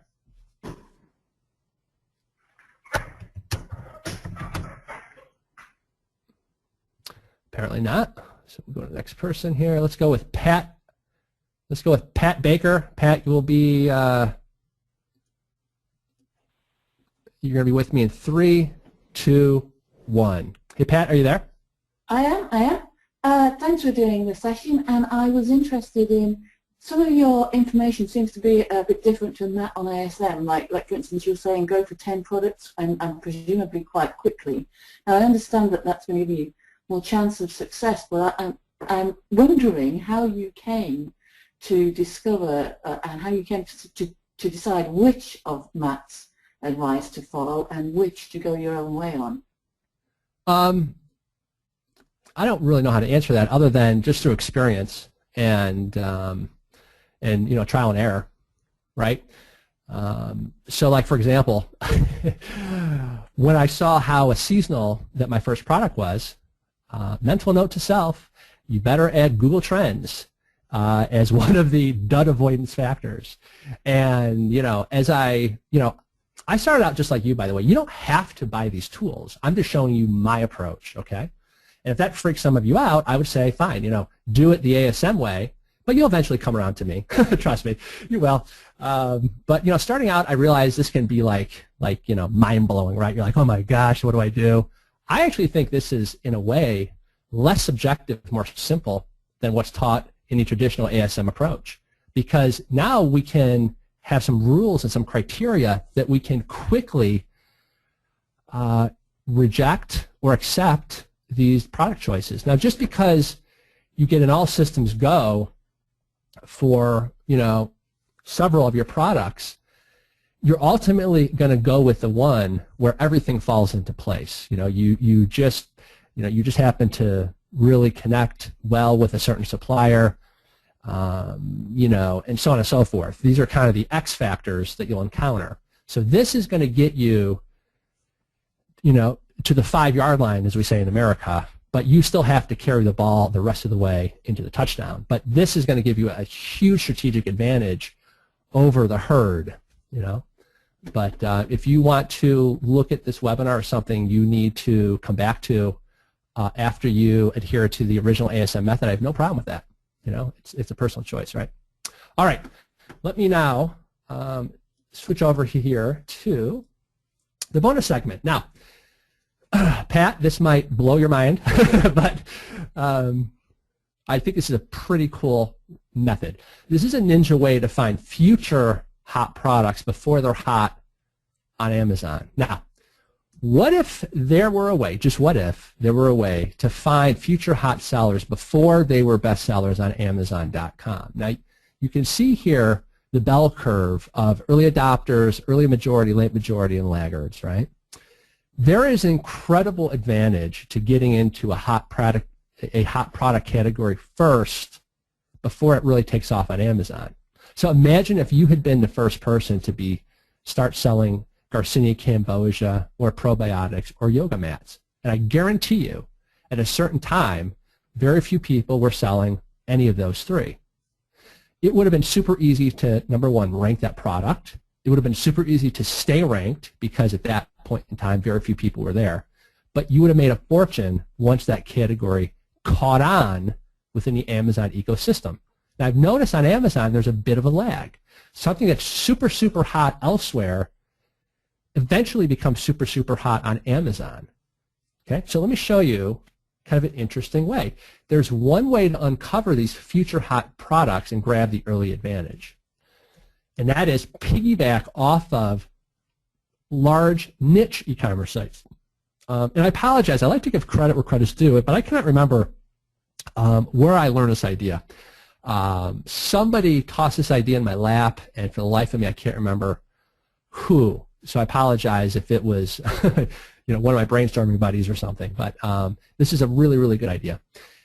So the theory here is stuff, products, etc., tend to first become hot on large niche e-commerce sites like PetSmart or Musician's Friend or Sephora. They become really hot amongst the die-hard people that are in those markets first, and then it bleeds over to the larger mass market sites such as Amazon and Walmart. So PetSmart. So just before this call, I just randomly went to PetSmart.com and I clicked on dogs, that category, and cats, that category. And they basically front and center show you what the hot sellers are. So one of the features here was the cat de-shedding tool. So like another one was dog beds. And again, I'm not saying these are like leading edge products. I'm just showing you these as examples of what you can find when you start first with the most successful niche e-commerce sites, and then they kind of project and say, okay, in that general product category in Amazon, is this already hot? If not, should I consider it as adding that product in my overall product mix? Now, this is an advanced tactic. This is not something you do, right, for your first 1, 2, 3, 4, or 5 products. This is something that is more of an experimental approach, but I'm telling you, you will get there sooner than later, and this is going to be very, very profitable for you. The thing that I hone in on is anything that is on the prime real estate within these e-commerce pages. So prime real estate on an e-commerce site is the front page of a major category page, like cats, dogs, makeup, right? Or the overall front page of the entire site. So if Amazon were to feature one of my products on the home page, oh my God, can you imagine how many sales I would have? Well, the same thing holds true on these niche sites. They're not stupid. They're going to dial into the hot sellers because they're a profit-oriented business, right? So here's just another random example. I went over to a beauty site, Sephora.com. They literally have a section called Best Sellers. And here's one, 100% pure argan oil. The one next to it, a skin cleansing system. So that could be a great private label product. So let me show you a secret weapon. There's a site called internetretailer.com. Now this is really, really cool. Not a lot of people know about this site, but it lists and provides stats on the largest 1,000 e-commerce sites which you can use for these niche product ideas. So by studying these large e-commerce sites within your niches, now you might say, Ben, I don't have a niche yet. Fine. You come back to this later once you start to dial into your niche and you're growing horizontally, right? But this is a phenomenal way to do cheap and dirty market research, see what the best sellers are featured on these various niche e-commerce sites, so you can see what will soon be smoking hot within the Amazon ecosystem shortly. Now, if you have a little bit more of a budget and want to delve into this, there are 2 guides that are really good. These are paid guides. I can't remember what they charge, maybe like $50 for each one. It's called the Top 500 Guide and the Second 500 Guide. Now, I've actually found more value in the Second 500 Guide because these tend to be a listing of more of the niche websites. Like the type of sites found in the Top 500 Guide are like Amazon.com, Walmart.com, some of the big hitters. But in truth, both are excellent. But you're going to find more of like the kind of niche-oriented, die-hard buyers of various products like outdoorsman kind of e-commerce sites and things like that in the Second 500 Guide, okay? For the poor man's version of this, click on e-tailers on the website, and you see there's these things that say articles by category. So you can click on literally Second 500 U.S. e-tailers, and it'll just show you all of the news that happen to revolve around the second 500 largest e-tailers. So I just saw one. Let me see if I threw it on here. No, I just saw one in preparation for this. It said like L'Oreal bought some second 500 U.S. e-tailer that sold skin products to African Americans. Now I'm thinking, mental note, the African American skin cream market or the beauty market. That could be a phenomenal market. So I just made a note to look into that myself. So anyway, this is a way to uncover not only new niches, but e-commerce sites that you never knew existed that are crushing it, find out what their best sellers are, and bring them over to Amazon. Now, there's another way to do it. I truthfully don't use this all that much, but there is a way to uncover what is some of the best sellers on eBay. I'm not going to go over this because I don't use this that much, but some of you that have a background with eBay will love this. You log into eBay, And there's two areas that I look at. There's a link that shows you top products, and that's at ebay.com/CTG.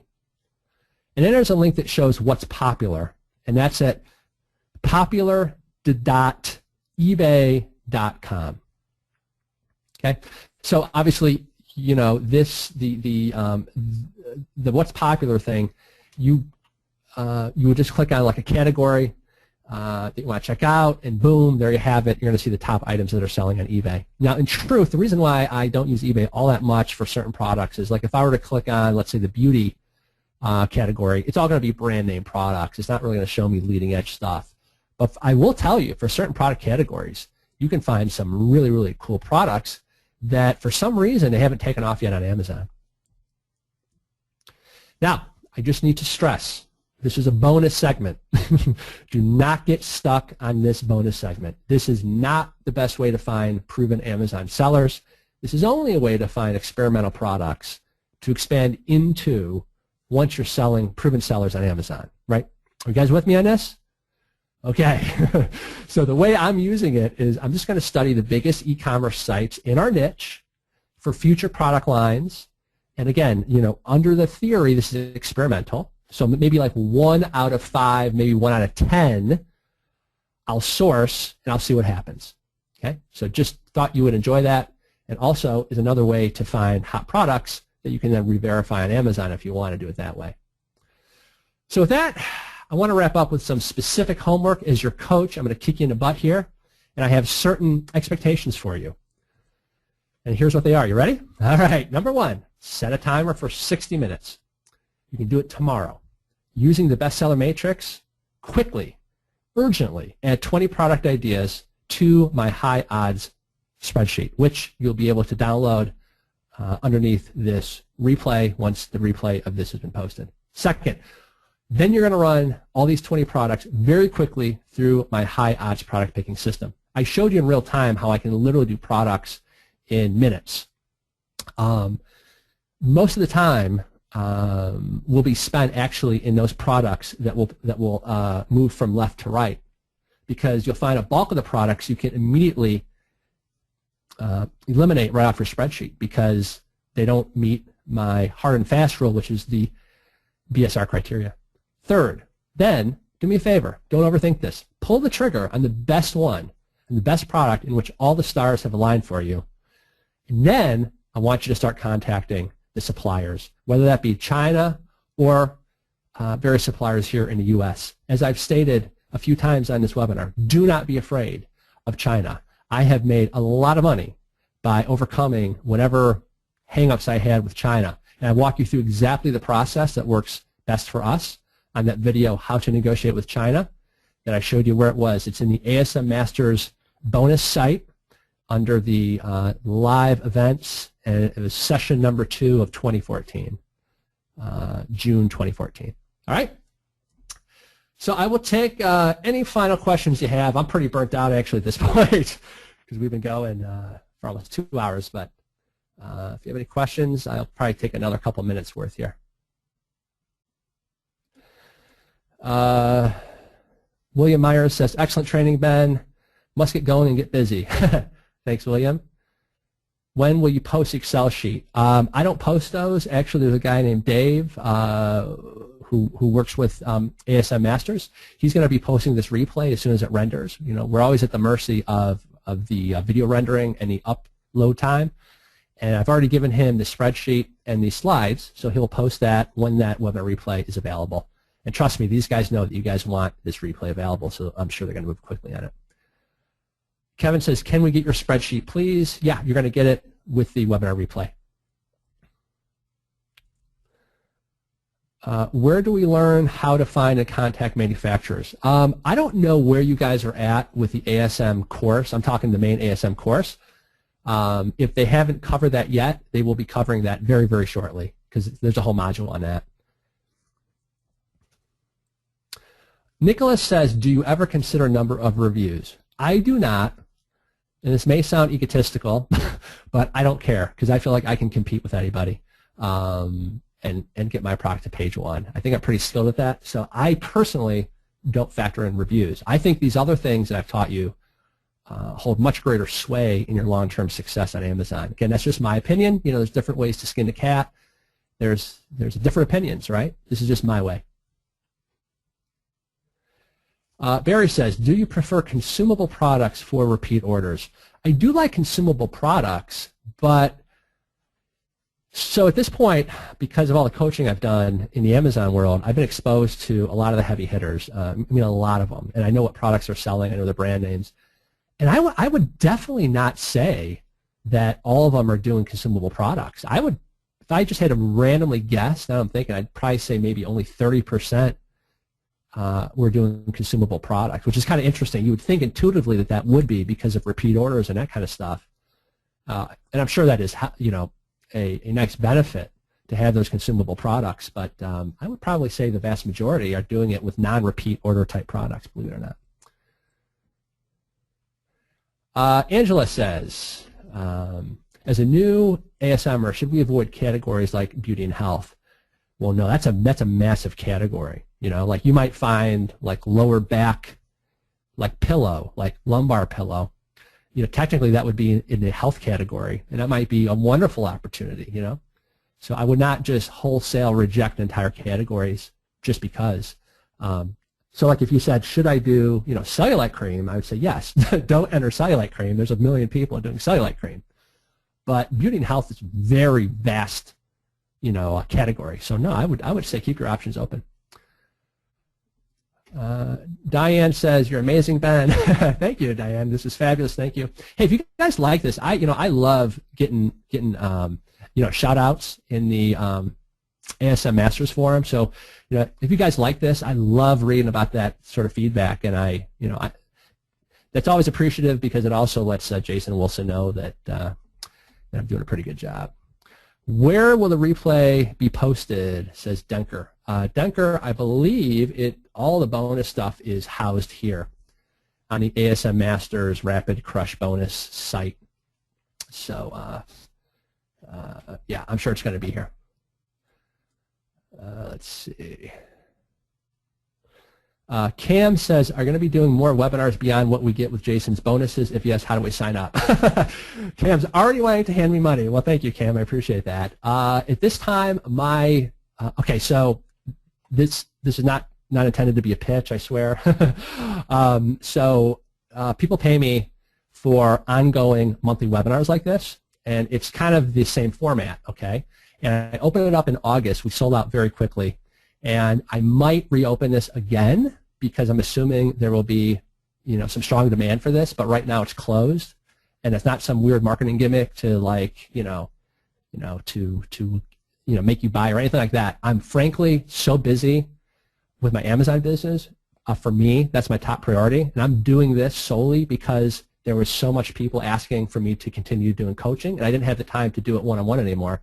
So I thought, all right, if they're willing to just let me coach in a giant group format, like in other words, so I can teach everyone the same stuff at once on a webinar, then I was willing to do it. So currently that's not open, all right? But thank you for thank you for voting with your wallet. That is always a good sign. We were given Amazon tools as part of our bonus. Is what you showed us different to the bonus? I honestly have been so busy growing my Amazon business, I don't even know what bonuses that you guys got this time around, so I'm not going to be very helpful with that. These are not free. These are paid tools. You know, if you were a chiropractor, sorry, but you're going to have to buy some chiropractic tables, you know, to run that business. That's how I look at these tools. I don't ever get annoyed or grumble about like investing in my business. That's just me. That's just me. So whatever this costs, it's worth it. It's AmazonSellerTools.com. I'm not affiliated with these guys. And merchantwords.com. I mean, these are cheap tools. These are like website-based tools. I want to say this is maybe $20 a month. This is, I think, like I don't know, $9 or $10 a month. I mean, it's not expensive at all. And if you're really tight on money, just buy 1 month of each, so you can at least. I mean, you're talking maybe $30 total, $40 total, to avoid a dud. You know, I mean, something that you're going to spend $1,000 on. Don't worry about spending like $30 or $40 on these tools here. That's just my opinion. I mean, that's how I look at business. Some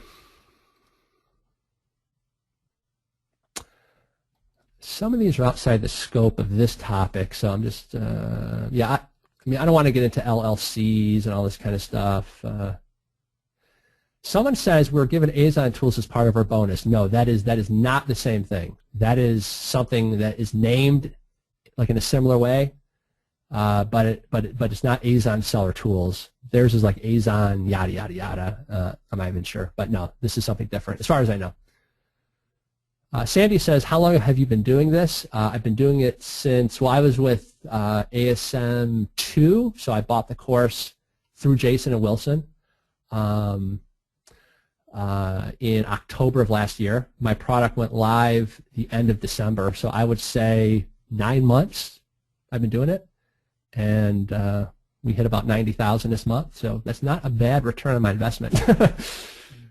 And by the way, you guys were so smart to buy through Jason and Wilson's affiliate link. There are not two sharper guys that I know of that can tell you how to ramp up your business faster than Jason and Wilson. Those guys have ninja tricks and tools that you cannot get anywhere else.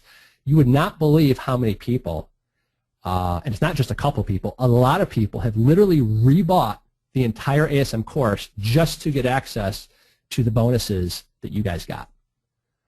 They are really, really good. And I would say that I would never have made $15,000 my first month without the advice of Jason and Wilson.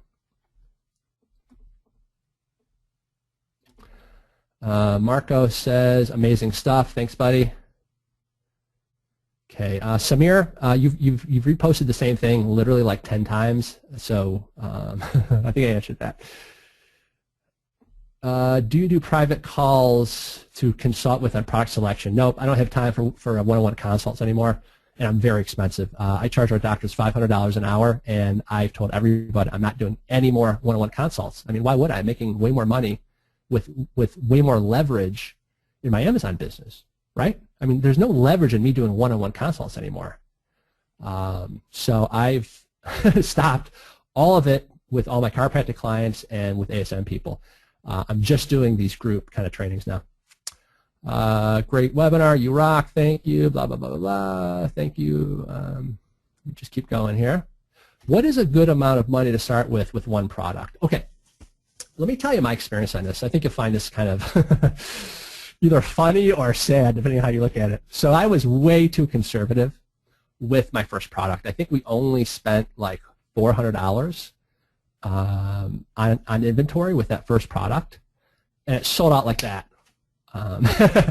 Because, you know, the stuff you're learning here works, right? We're talking the world's largest e-commerce platform, so you're going to have a lot of eyeballs on your listing.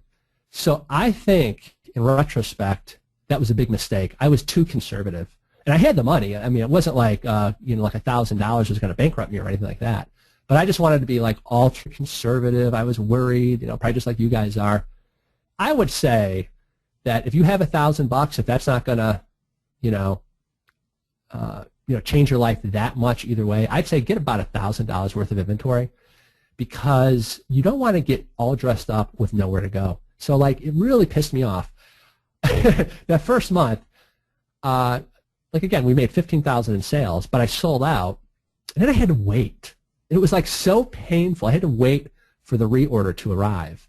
And you know, when you're out of stock, every day that goes by, in your mind you're thinking, oh my gosh, I could have been selling this much dollars per day of inventory, and now I'm making nothing. So it drives me nuts when I sell out of inventory. So I would say learn from that mistake, and I would probably spend a little bit more than $400 if you can afford it. Guess what? If you can't afford it, then you get started with whatever makes sense for you. You know, I mean, I've been there. You know, I've been there where things are tight, and you just got to make things happen. So fine, just make it happen. If you can literally only spend $200,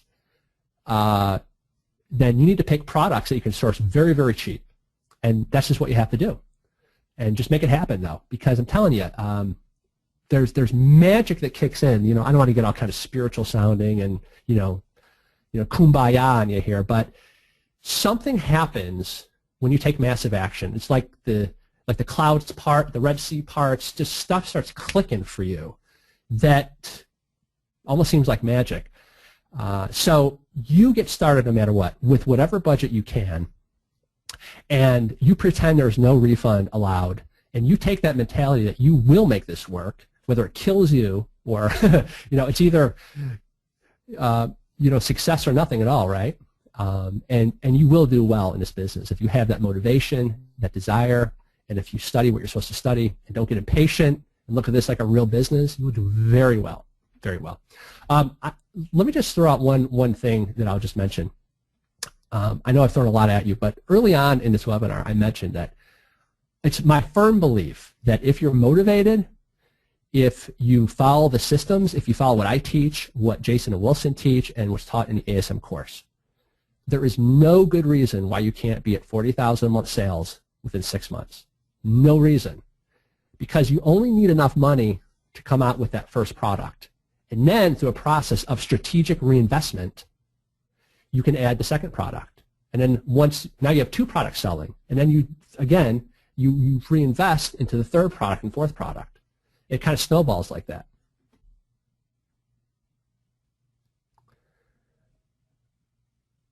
Okay.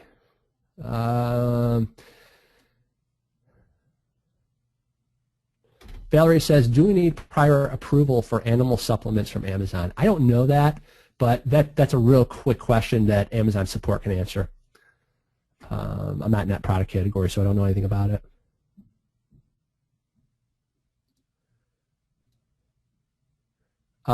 People want to know how to figure out the profit margin. Great question. Well, Wilson, as one of the bonuses you guys get, has written a fantastic PDF about that. So again, we're on this site, the ASM Masters bonus portal. And again, I don't know what is visible to you at this point where you're at.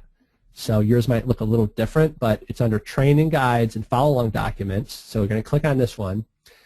This is an awesome report. So my wife and I sat and read this, and this really spells it out for you. It's called Pricing and Profitability. Awesome.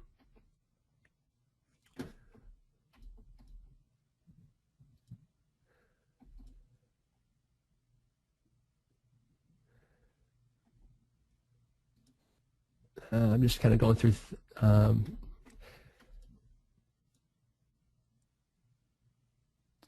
Gary says, going back to ASON seller tools, are you looking at the global BSR or the BSR within a category? I don't really understand the question. Like the category here, this is the top level category.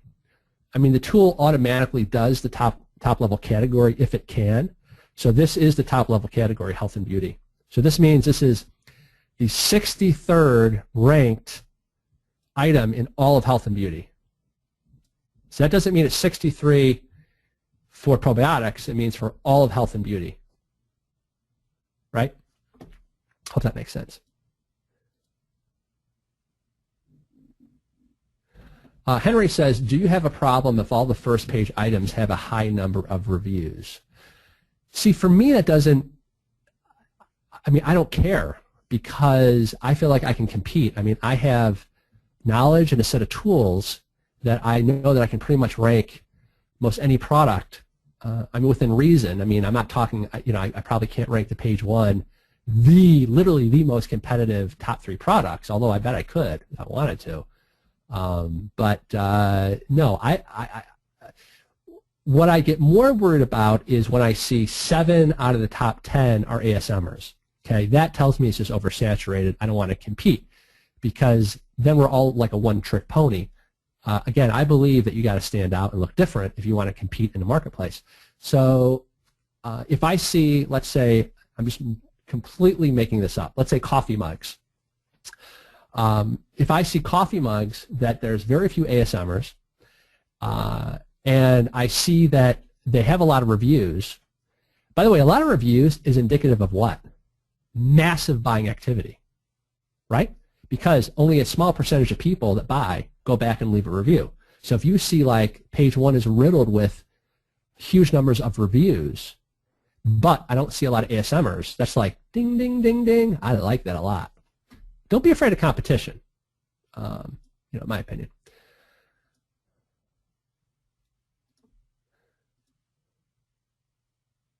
Okay, so Lisa says, how do you identify those ASMers on my probiotics list? Because in Azon Seller Tools, the developer of this is a former ASMer, and he knows that ASMers love our long product titles, right? They're really, really long.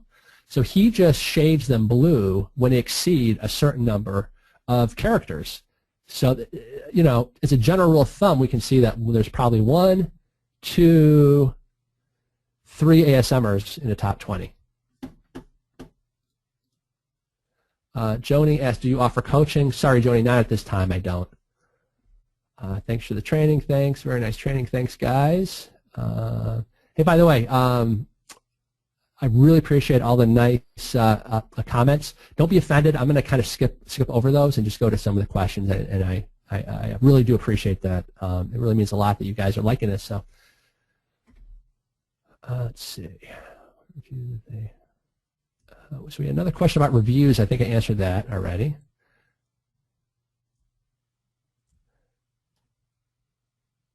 Okay, so Holly, I'm going to beat up on you, Holly, nicely, because I want to help you. What if there aren't 20 listings? Sorry. I'm not going to beat up on you. I take that back, Holly. Sorry, let me give you a hug. Holly says, what if there aren't 20 listings for the product if all the other factors are good? Well, that's even a better sign. So, like, in other words, if it meets my 3 BSR criteria, but they're kind of stuffing in not really related other products, I love that. That's telling me that that's wide open, huge opportunity. Yeah, that's a good sign. So Connie says, is there a good rule of thumb for choosing suppliers in terms of knowing their quality? Yes, it's called getting a sample. It's the only way to know. By the way, I strongly encourage you, this is a 100% rule. Violate this at your own, whatever.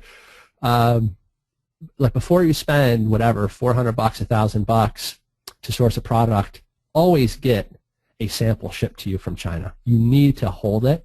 At one point, I actually was looking at can openers.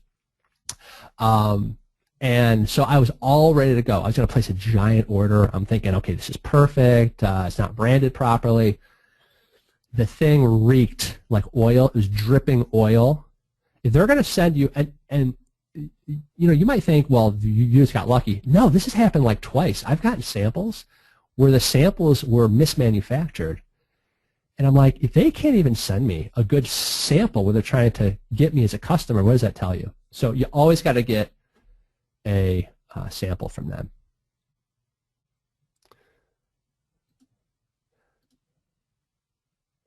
Matthew says, how can we go about scheduling the one-on-one consults? There is no one-on-one consults anymore.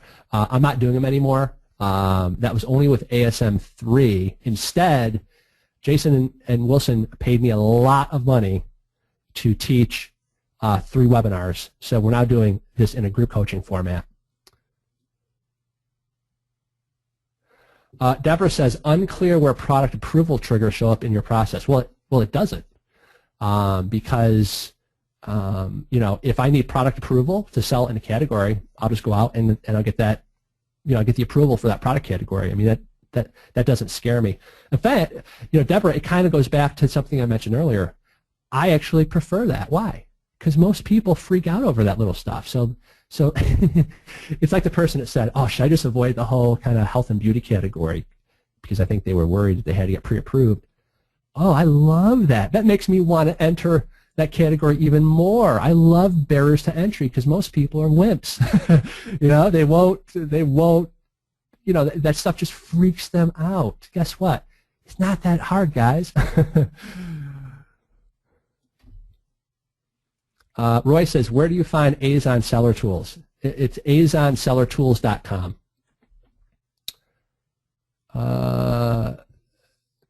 Piotr says, how you paid for your first order to your supplier. Okay, so this depends. There's only 2 ways I've ever paid. You can pay by PayPal or by bank wire. And it works the same way in Europe. I'm assuming you're from Poland, maybe? So my wife's Polish, so I can recognize a Polish name if I see one. Yeah, it's the exact same process. You're dealing with an EU bank. You just go to your bank personally, and you're going to just send a bank wire, and that's it. I've actually found bank wires, even though they charge a fee, the transaction fee for a bank wire was less than what PayPal would whack me for. Ramona wants to know, how can we access this webinar later? Are you guys punking me again? I've said this like 4 times. You go, you guys go to asmmasters.rapidcrush.com, and they're going to post it here. I'm just teasing you, Ramona. Janelle says, Ben, you're the real deal. Thank you. Hope I get to thank you in person one day. Hey, I'll be at the ASM event in Vegas here, so yeah, please come up and say hi, and I love meeting you guys. Mark says, how long should the negotiation process be? That just depends, doesn't it? I would adhere to my formula. That process, so what he's asking is, how fast can I go through the process? And I would say it really does depend on the responsiveness of that particular manufacturer. So for me, the biggest frustration in this entire business is the time zone differences, because I'm on the East Coast. I'm in Rochester, New York. So around 9:30 p.m. Eastern time seems to be when everyone's finally getting into work in China. So to close these deals, I'm Skyping from like 9:30 to 10 or 10:30. And by the way, I only Skype after I take them through my initial negotiation sequence, which I teach on the How to Negotiate in China video, which you can find here. I mentioned that. It is, yeah. This is not mine. The one I'm talking, where is it here? Oh, sorry. Go back here. Just bear with me. It is on the live event training recordings. I did a 1-hour lecture on how to negotiate with China. I highly recommend you watch that. But anyway, it really just does depend. Like, I have been through negotiations that to me seem like drip torture. It's like, oh my gosh. Like, they're not responding for like 2 days because they're talking to their manager that's at a trade show, so they'll get back to me. And I've had other deals that will close in less than a week. And like, when I say like a deal that will close, I just mean that they sent over the PI, the purchase invoice. And, oh, by the way, something to be wary of. Not wary, but like any business, they're going to try to get you to put more money down than you should. They'll say, okay, that price sounds good. Send us half by bank wire to this bank. You want to never give more than 30% down. I don't care what they say. That is a standard practice, is 30% down. Okay? That gives them a big incentive to finalize your goods. Then what you're going to have them do, once the goods are done, you want them to take pictures, a close-up picture of the goods, make sure it looks proper and correct before you send the final 70%. Now, you do have to pay them the 70% before they're going to release the goods to you internationally. That's fair. Okay, fair enough. They have an upfront investment. I've only put 30% down. But when those goods leave their factory and is on an airplane on its way to you, your hand in getting concessions made if they make an error go down by a huge factor. Now, I one time had a minor printing issue on a box, and it wasn't a big deal, but I brought it to the attention of the manufacturer, right? And they were so nice about it. Like, they actually gave me more of a credit in terms of, like, hey, we'll give you X hundreds of dollars towards your next purchase. They gave me more of a credit than I would have even asked for. So again, me personally, in my dealings with China, I've had all good experiences. I'm not saying that I won't run into somebody who will mess something up for me. But I will tell you, I also source from the U.S., and I've had more people screw up my orders here in the U.S., unfortunately, than China. So they're very, very motivated. They're very money motivated in China, and it's very competitive. So Robert says, do you have an Amazon storefront for your products? I do not, and maybe I'm making a mistake, but I can't quite wrap my mind around the benefits of it yet. I'm not saying I won't in the future. I just haven't. Rosemary says, UPC codes are a mystery to me. They are mysterious. Would love to hear more on process. Thanks for the great webinar. Okay, so Rosemary, I'm going to give you the Reader's Digest short version here, okay? So the UPC code is the thing that you get imprinted onto the box or as a sticker on the item, okay? This is different than a SKU, SKU. So a SKU is something like, okay, let's not deal with Amazon. Let's say Walmart, okay? Let's say I wanted to sell one of my products in Walmart in their stores. They basically ignore my UPC code, and they would attach their own sticker. It's a Walmart SKU because they have their own internal system of managing inventory. So they would literally overlay that sticker, the Walmart SKU, over my UPC code, and they would just use that. Now Amazon has something called an FN SKU, okay? F for fulfillment. It's the same exact concept. So you do have to have a UPC code. I'll tell you why in a second. But they only use it if, let's say, there's lost inventory. Let's say there's a box sitting in a corner. Something got screwed up. The manufacturer didn't apply the SKU, or Amazon didn't. They're going to take your item and they're going to type in the UPC code as a way to find your listing, and it'll go, oh, okay, this is Rosemary Vargas's product, and they're going to put their FN SKU over that. Okay? So there's UPC code. That's a universal product code that all products need. But then the individual retailers you're dealing with put their SKU. And so the weird name they came up with is the FN SKU, the fulfillment SKU that Amazon uses. So you need both. Now, what we do, well, what I did at first was very simple. Getting a UPC code is very easy. I can never remember the site, but I'm sure somebody in the ASM Masters Facebook group can post it for you. You can get like 10 UPC codes for like $10 or something like this. They're very, very cheap. Okay, so when you actually create your listing, you're required to put in a UPC code that you'll always use for that product. But the UPC code never changes for that product. So the first product that I ever released on Amazon, that UPC code will still be the same 10 years from now. Okay, the FN SKU is the sticker that Amazon puts over my UPC code so that they can manage that inventory and process it internally. So what I did was I got my UPC printed on my boxes. Then I selected in the shipping options such that that I wanted Amazon to apply the FN SKUs for me. They charge 20 cents to do that, and then I'm done. But now that I'm into ordering larger and larger inventories, guess what? Now I just require my manufacturers to apply the FN SKU label for me.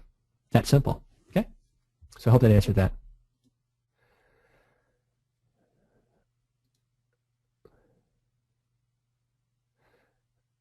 Jay says, good training, hard to know who to follow. Jason, yourself, or the Academy.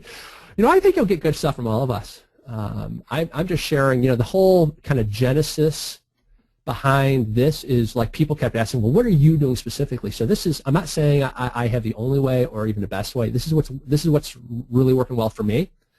So if it kind of jives with you, then do it my way. If the main ASM course jives with you, then do it that way. I mean, I have no problem with that. Thanks, Ben. What if I already have a product ready for launch? Well, that's not following my system then. So that's trying maybe to fit a round peg in a square hole. You are wanting to fit a product that you want to work into a different system.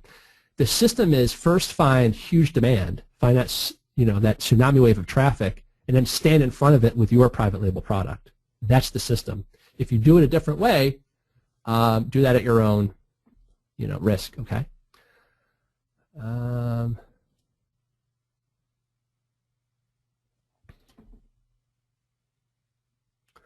Shannon says, with 2 full-time people working on this, when would you expect a product to be live? Okay. With 2 full-time people exercising and wanting to lose 20 pounds, when are they going to lose 20 pounds? Answer, it depends. Don't you hate that answer? Because it just depends on the product, right? If you can source a product that requires no like custom embossing of your logo, and they can just shove it in a bag and slap on a UPC code, and you can get it literally overnighted like tomorrow, well, the answer is tomorrow. If you have a product that takes 2 months to manufacture, the answer is 2 months, right? It just depends. There is no set answer to that. So, I understand, you guys are impatient. Trust me, ask Jason and Wilson. I'm the most impatient guy you'll ever meet. It drives me crazy, some of these lead times on these products, but it's worth it, guys. Remember I started out with that quote that people overestimate what they can accomplish in 3 months, but they underestimate what they can accomplish in 3 years. I have found that to be true in this business more than any other. Like early on, I was so frustrated that I couldn't get more products live on Amazon that I really overestimated how many products realistically I could get sourced and live. But now it's kind of snowballed. So yeah, I would say that holds true to this as well. I would say don't worry about all, like 90% of the doubts and questions you have. I would say focus like a laser beam on going through this process. Pick 20 product opportunities, take them through my high odds product picking formula, and then start finding suppliers for the best one and just make it happen. Because as I said, I like to always pretend that we're not going to make any money from that first product, because that's how you're going to buy your education. There's so much benefit into getting in the game fast, because you learn how to source, you learn how to deal with China, you learn, like you're forced to learn how to ship stuff to Amazon. You're forced to learn all this stuff. That is a small price to pay for the long-term success you can have on Amazon. So yeah. James says sell on Amazon.com or Amazon.co.uk for a better chance of success. I'm in the UK, thanks. Okay, I love the European Amazon sites like Amazon Germany, Amazon UK. I have a very good friend and business partner who sells pretty much, well, he sells on both, on Amazon US and on Amazon UK. He's doing very well on Amazon UK. So I would say if, and there's a big asterisk here, if you are already based in the UK, then that's a tough one, because I've also heard from people in the UK that it's a much, much smaller market, like 1/10 the number of buyers on Amazon UK than Amazon US. Let me not answer that question. I don't want to give people wrong advice. Me personally, I would have no problem expanding into Amazon UK, because I feel like those little like rules that are differences I would have to learn to go international, I could just learn those rules. To me, it's not a big deal. But I hate to talk you out of Amazon US, because that's where all the money's happening.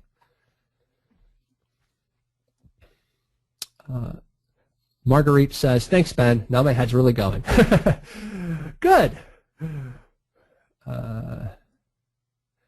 Robin says, how do I contact you for coaching? Sorry, Robin, I'm not taking on any private consult clients anymore, neither in my practice management or people that want to pay me for ASM advice. I'm just not doing it. There's just more leverage in my Amazon business. Like for the same hour I could spend coaching you for $500, I could make far more, sourcing a product or finding a new product opportunity.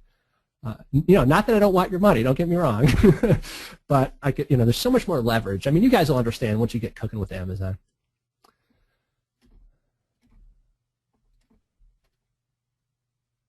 Okay, Samir is at it again. No, Samir. For the 10th time, Amazon Seller Tools is different.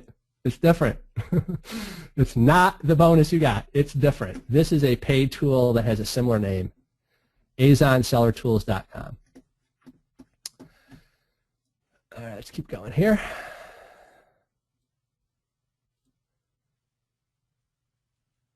Is the Container Store a good place to find cool upcoming products? Let's check it out. Is it? Let's go the Container Store.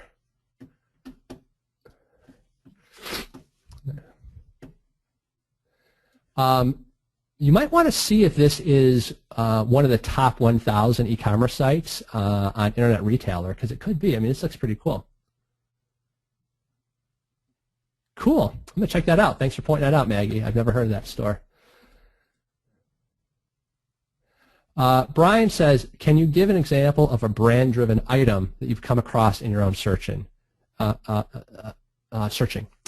I just by sheer luck, I kind of showed you one.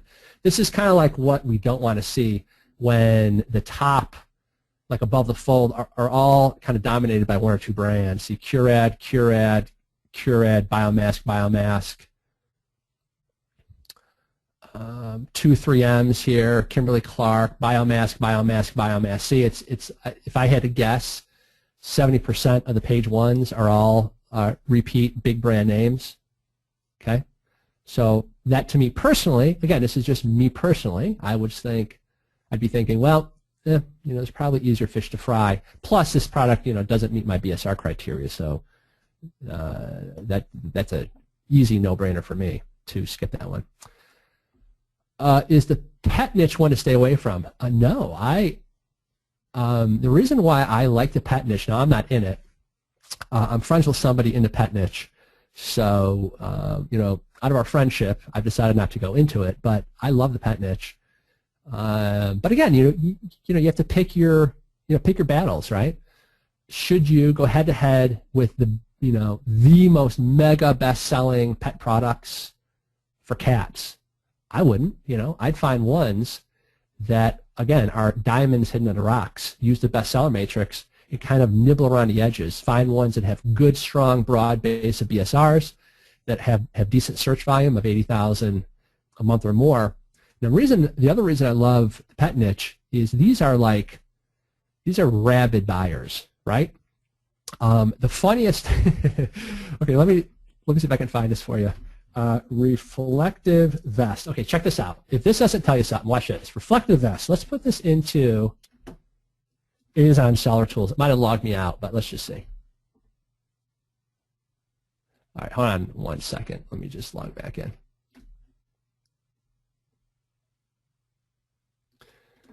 Okay, so reflective vest. Now this is for humans. All right, come on, Amazon Seller Tools. Fire up, baby.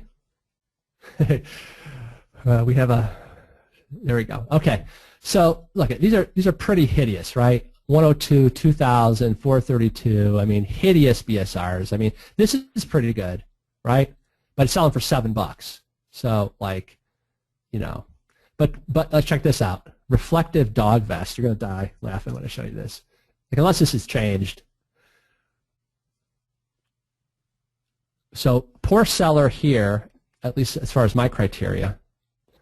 Oh, okay. Well, I might have the wrong keyword, but I've done an analysis for a reflective dog vest for dogs, and it was selling by 2 or 3 times greater than a reflective vest to save your spouse. Okay, so people are nuts over their pets, right?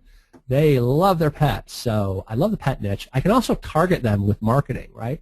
So I love easily identifiable niches. For example, if I were selling a cat or dog de-shedder tool, can I target those people on Facebook? Can I target them to get reviews? Yes. Is there media I can purchase? I can advertise on the #1 cat blog. I can contact the blog owner and say, hey, would you review my product? Blah, blah, blah, blah, blah, blah, blah, blah. But I can't really do that, just as an example, as easily for a cellulite cream, because so many, that market isn't so clearly defined, just as an example, right? So, yeah, the pet niche can be a good one. I'm not in it, but I know people doing well with it.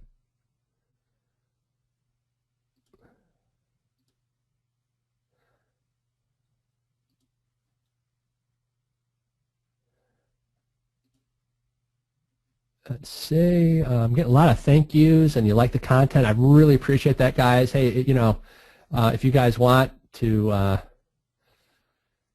always love a shout out on the ASM Masters Forum. Make them jealous that they missed it, right? I always love seeing your comments. Hey, by the way, I'm going to let you know in advance, though. I don't tend to reply to the comments in the Facebook group because there's so many that I get that just for sheer time management purposes, because I'm so busy, I probably won't reply. But please don't ever be offended and don't assume that I'm not reading these great things that you guys are writing about me. I mean, I always brag to my wife and say, see, you don't think I'm so great, but look at, she does.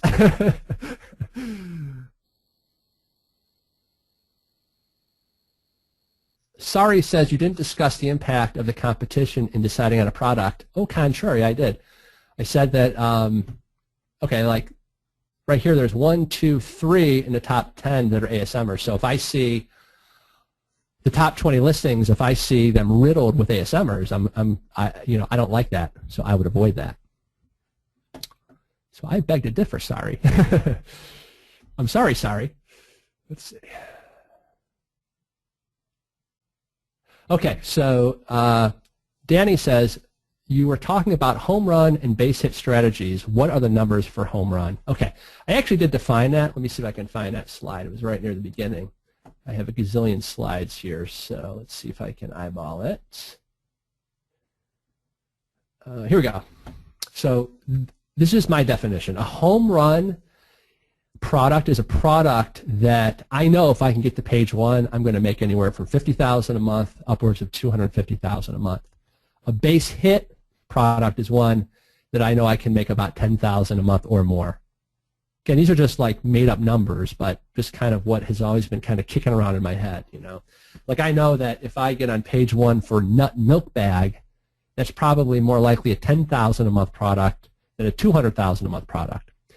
So that'd be a base hit product. If I get on page 1 for a probiotic, that's probably a $50,000 or even $200,000 or more a month product, right? All right. Oh, okay. So it says you guys are finishing Module 1 today in ASM. Oh, no wonder I blew your brains. You guys are like, the minds are blown, right? Well, actually, this is good that you learned this now. I think in retrospect, you will really appreciate this more as you learn more about this business. I think you'll come back time and time again to this webinar because I think you'll appreciate the simplicity and the adherence to a system with my approach as opposed to others. It really clarifies. It takes out all the subjectivity and the emotion from the process, and I think it's pretty darn good. Is this a 100% system? Heck no. Nothing in life is, right? But I do feel very, very confident that it's an 80% plus odds of success. When is the next coaching call? I'm going away on vacation, much needed, in the middle part of November. So I think the next one is third week in November. Don't quote me, but it's like November 20th. Do not hold me to that. Okay, something like that. I don't have my calendar in front of me. Ben, what do you do with all the money you have in the bank? Expand my Amazon business.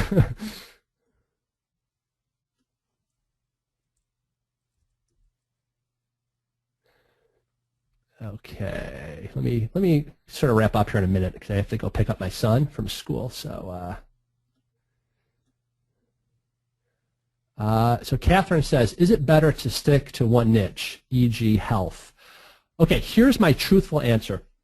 Initially starting out on my Amazon business, I didn't know when, under which product my 80-20 was going to kick in. Like, in other words, I had released 3 products, and it took me 3 products before one really took off, okay?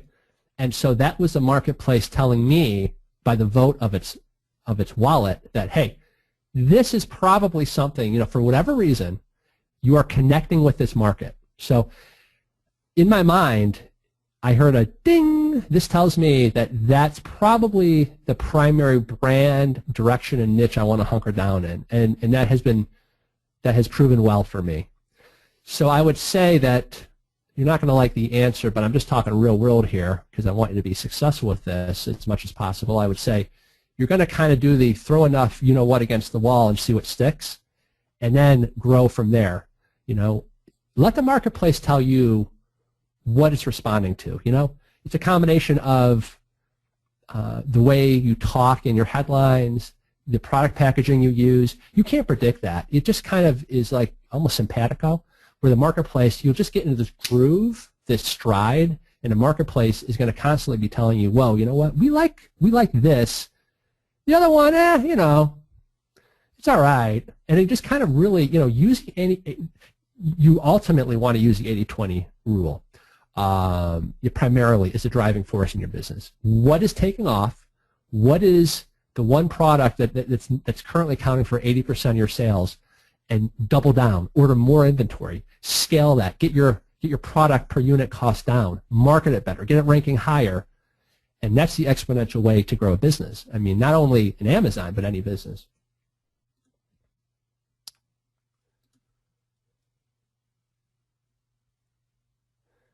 If you have 5 ASM, would you compete? Melinda, do you mean like if there were 5 ASMers I thought were in the top 20, would I compete? Maybe, yeah, probably 5. If I saw like 7, I'm less apt to. I just kind of, again, it's that answer that I always hate, but it really does depend, right? I hate to throw out these rules of thumb out of context because it just does depend. Hilda says, great webinar. I'm a newbie, a little overwhelmed. Being overwhelmed is the best feeling of all because it means you're learning and growing. If you weren't overwhelmed, that would be scary. I'd rather you be overwhelmed than underwhelmed by my content because it means like you know, all of those mental synapses are, you know, firing off. That's good. That's good. You're making some new distinctions and some new connections to this business.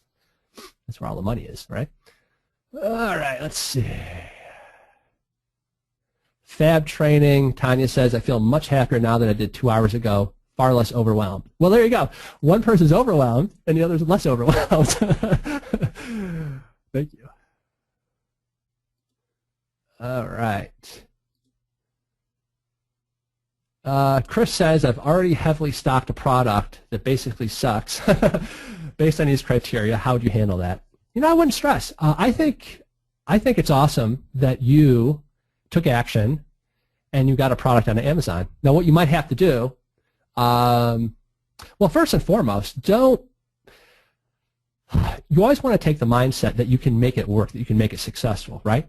So, as I said, this is not an end-all, be-all. This is like an 80% system. So, like in other words, you might find that you're in a product category that has very low demand based on my criteria that are pretty strict, but you might be making $5,000 a month once you're ranked on page 1. For me, $5,000 a month isn't worth it. For you, you might be doing a happy dance, right? It might be a good start. So again, I'm shooting higher. I have more aggressive business goals.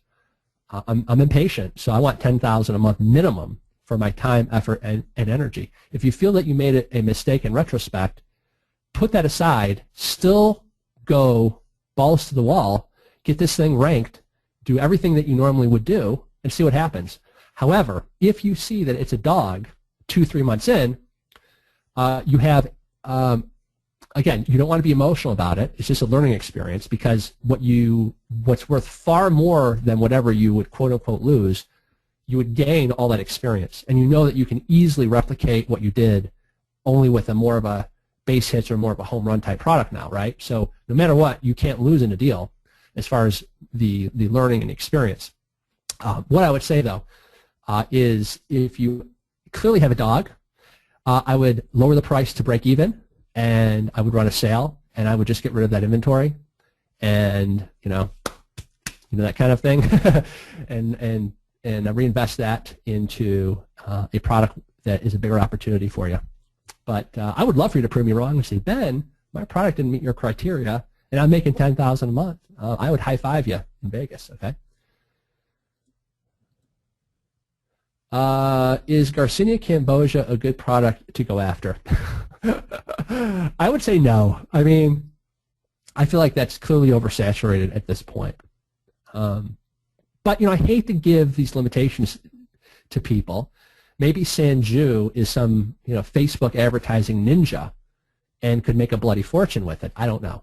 But knowing what I know about the competitiveness of it, I feel like it is saturated. It's too easy to private label, Garcinia, so everyone and their brother can become my competition. I don't like that. Tom says, I like your way the best, but then I'm a chiropractor. Thanks, buddy. Okay. All right. The questions just keep coming in endlessly. I apologize. I have got to go here shortly. I have to pick up my son from school here. He will not buy the excuse of, well, sorry, Alex, I was doing a webinar on Amazon. He'll say, Dad, where were you? What happens if you got good samples, then the customers are unhappy with quality of product? Okay, are you talking hypothetical? Because I hate these worry questions. I call them worry. Two worries. You get worried before the actual problem happens, like you're just minting objections from thin air. I'm not saying you are, but if that hasn't happened, worry about that when it happens. And if it does, what's the worst that can happen? You run a scratch and dent sale right on your Amazon listing and say, oh, you know what? Other than this mild scratch on the blah blah blah blah blah, this product is perfect, and so you can now get this at a giant discount. Jason Fladwin told me recently that somebody had done a consult with him. This was an ASM3er. It had messed up her product packaging or something like this, or the imprint was backwards, so it clearly didn't look right. But the product itself was perfect. She ended up making more money just admitting that there was a slight defect and offering a discount. She made more money doing it that way than before when she made it sound like her listing was perfect. Isn't that interesting? So just something to keep in mind. Now, if it turns out that the customers are truly unhappy with the quality of the product, I would be having, sorry, that was my alarm to go pick up my son. I would be having a dialogue immediately with my manufacturer, and I would copy and paste copies of the Amazon customer support emails that have come through. However, don't hit the panic button. For example, I shipped several thousand units of a reorder. 2 of them were missing the product inside its case. And I thought, oh my God, I am screwed. Well, no one has complained since. So it might have just been those 2 people. And all we did was we apologized profusely. We said, we're going to give you a 100% refund, and we're going to send you, at our expense, a replacement. And then they ended up leaving us, high ratings on our reviews. So if you have 2 random people that had damaged goods, they might have been damaged en route by Amazon. We don't really know. So I would say don't hit the panic button. Wait and see what happens. If I thought that I had inferior product that was on Amazon, one question I would ask you is, did you inspect those goods before you shipped them off to Amazon? My first order we shipped right to my house, and my wife and I live in a townhouse, so we do not have a lot of space. So I just wanted to randomly inspect several of the boxes. I went old school. I went from China right to my house. By the way, you should have seen the look on the UPS driver's face. He goes, I have 18 boxes or whatever it was. I don't remember now, maybe 10 boxes. He thought we were insane. So yeah, just put them in the garage. We inspected them, and then I just printed out the Amazon discounted UPS ground labels. You'll learn all about that later. Slap them on, ship them off. Problem solved. Then I said, screw that. I don't want a product coming to my townhouse. So I started using a company called FBA Inspection. I don't want to get into that. You will learn about how I use FBA Inspection on my China lecture that I did that you can access in the bonus portal. Okay, but basically they act as a go-between. So I would then have my Amazon manufacturers ship directly to his warehouse in California. They hand inspect each unit. They attach the UPS labels, and then he ships them off to Amazon after we make sure that the goods are as they are supposed to be. Okay. Now at this point, though, I have such confidence in our manufacturers that I bypass FBA inspection. Now I won't do that with new products that we keep releasing, I always go through them initially, trust in Allah, but tie up your camels, right? Remember that quote from the richest man in Babylon? So trust your manufacturer, but don't trust him. Ultimately, if there's a problem with those goods, it's your problem, right? So for a first order, you're probably not going to order like a whole carton and ship it by ocean freight. You're probably going to order 400 units or whatever. That's enough to have shipped directly to your house, randomly inspect several of the boxes, make sure it's what it is, and then you can just ship it off yourself to Amazon. All right.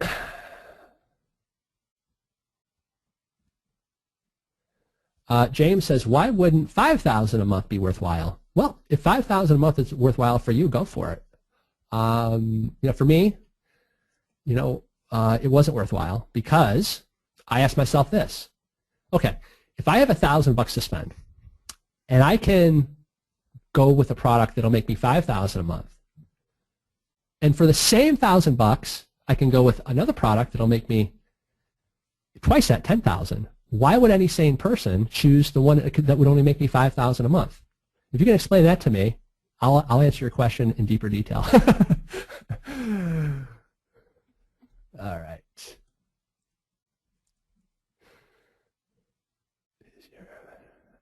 Is my $10,000 a month sales, is that gross or profit? That's gross. That's gross sales. Yeah. Good question. Is clothing a good category to enter? I would have said heck no, but I happen to know a guy I met at the Cabo Mastermind who's already, since March, doing $200,000 a month with his own private label line of clothes. I'm not in that category, so I've decided I will no longer tell people wholesale what is good or bad, because if I'm not experiencing that niche, what the heck do I know? So I'm going to take literally 2 more questions, and then I have to go, guys.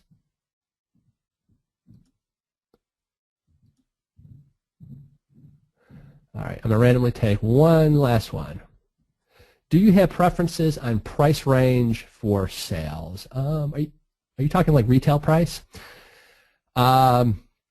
Ultimately, it is going to be item specific. I gave you the example of something. If you can source it for, let's say, 95 cents and it retails for $10, that can be a very, very profitable item for one of you. If I have an item that's selling for $39, but it's going to cost me $25 to source it, I would not enter that, despite the fact that its price retail is high. So good or bad, it's all profit margin dependent, isn't it? Right? It's all what I can source for and what is a realistic selling price on Amazon. Whew, all right, guys, I am exhausted. And now I have to go play with my son. So you guys owe me big time for doing this for 3 hours. All right, guys. On our next session, I'm going to get into sharing how to launch successfully a new product. I think you're going to really like it. And I have a lot of stuff up my sleeve that I'm going to be sharing on the next 2 webinars that we have together. So I hope you found some value in this. If you did, please give me a shout out in the ASM Masters group, and I want to wish you guys much success with your Amazon business. See ya.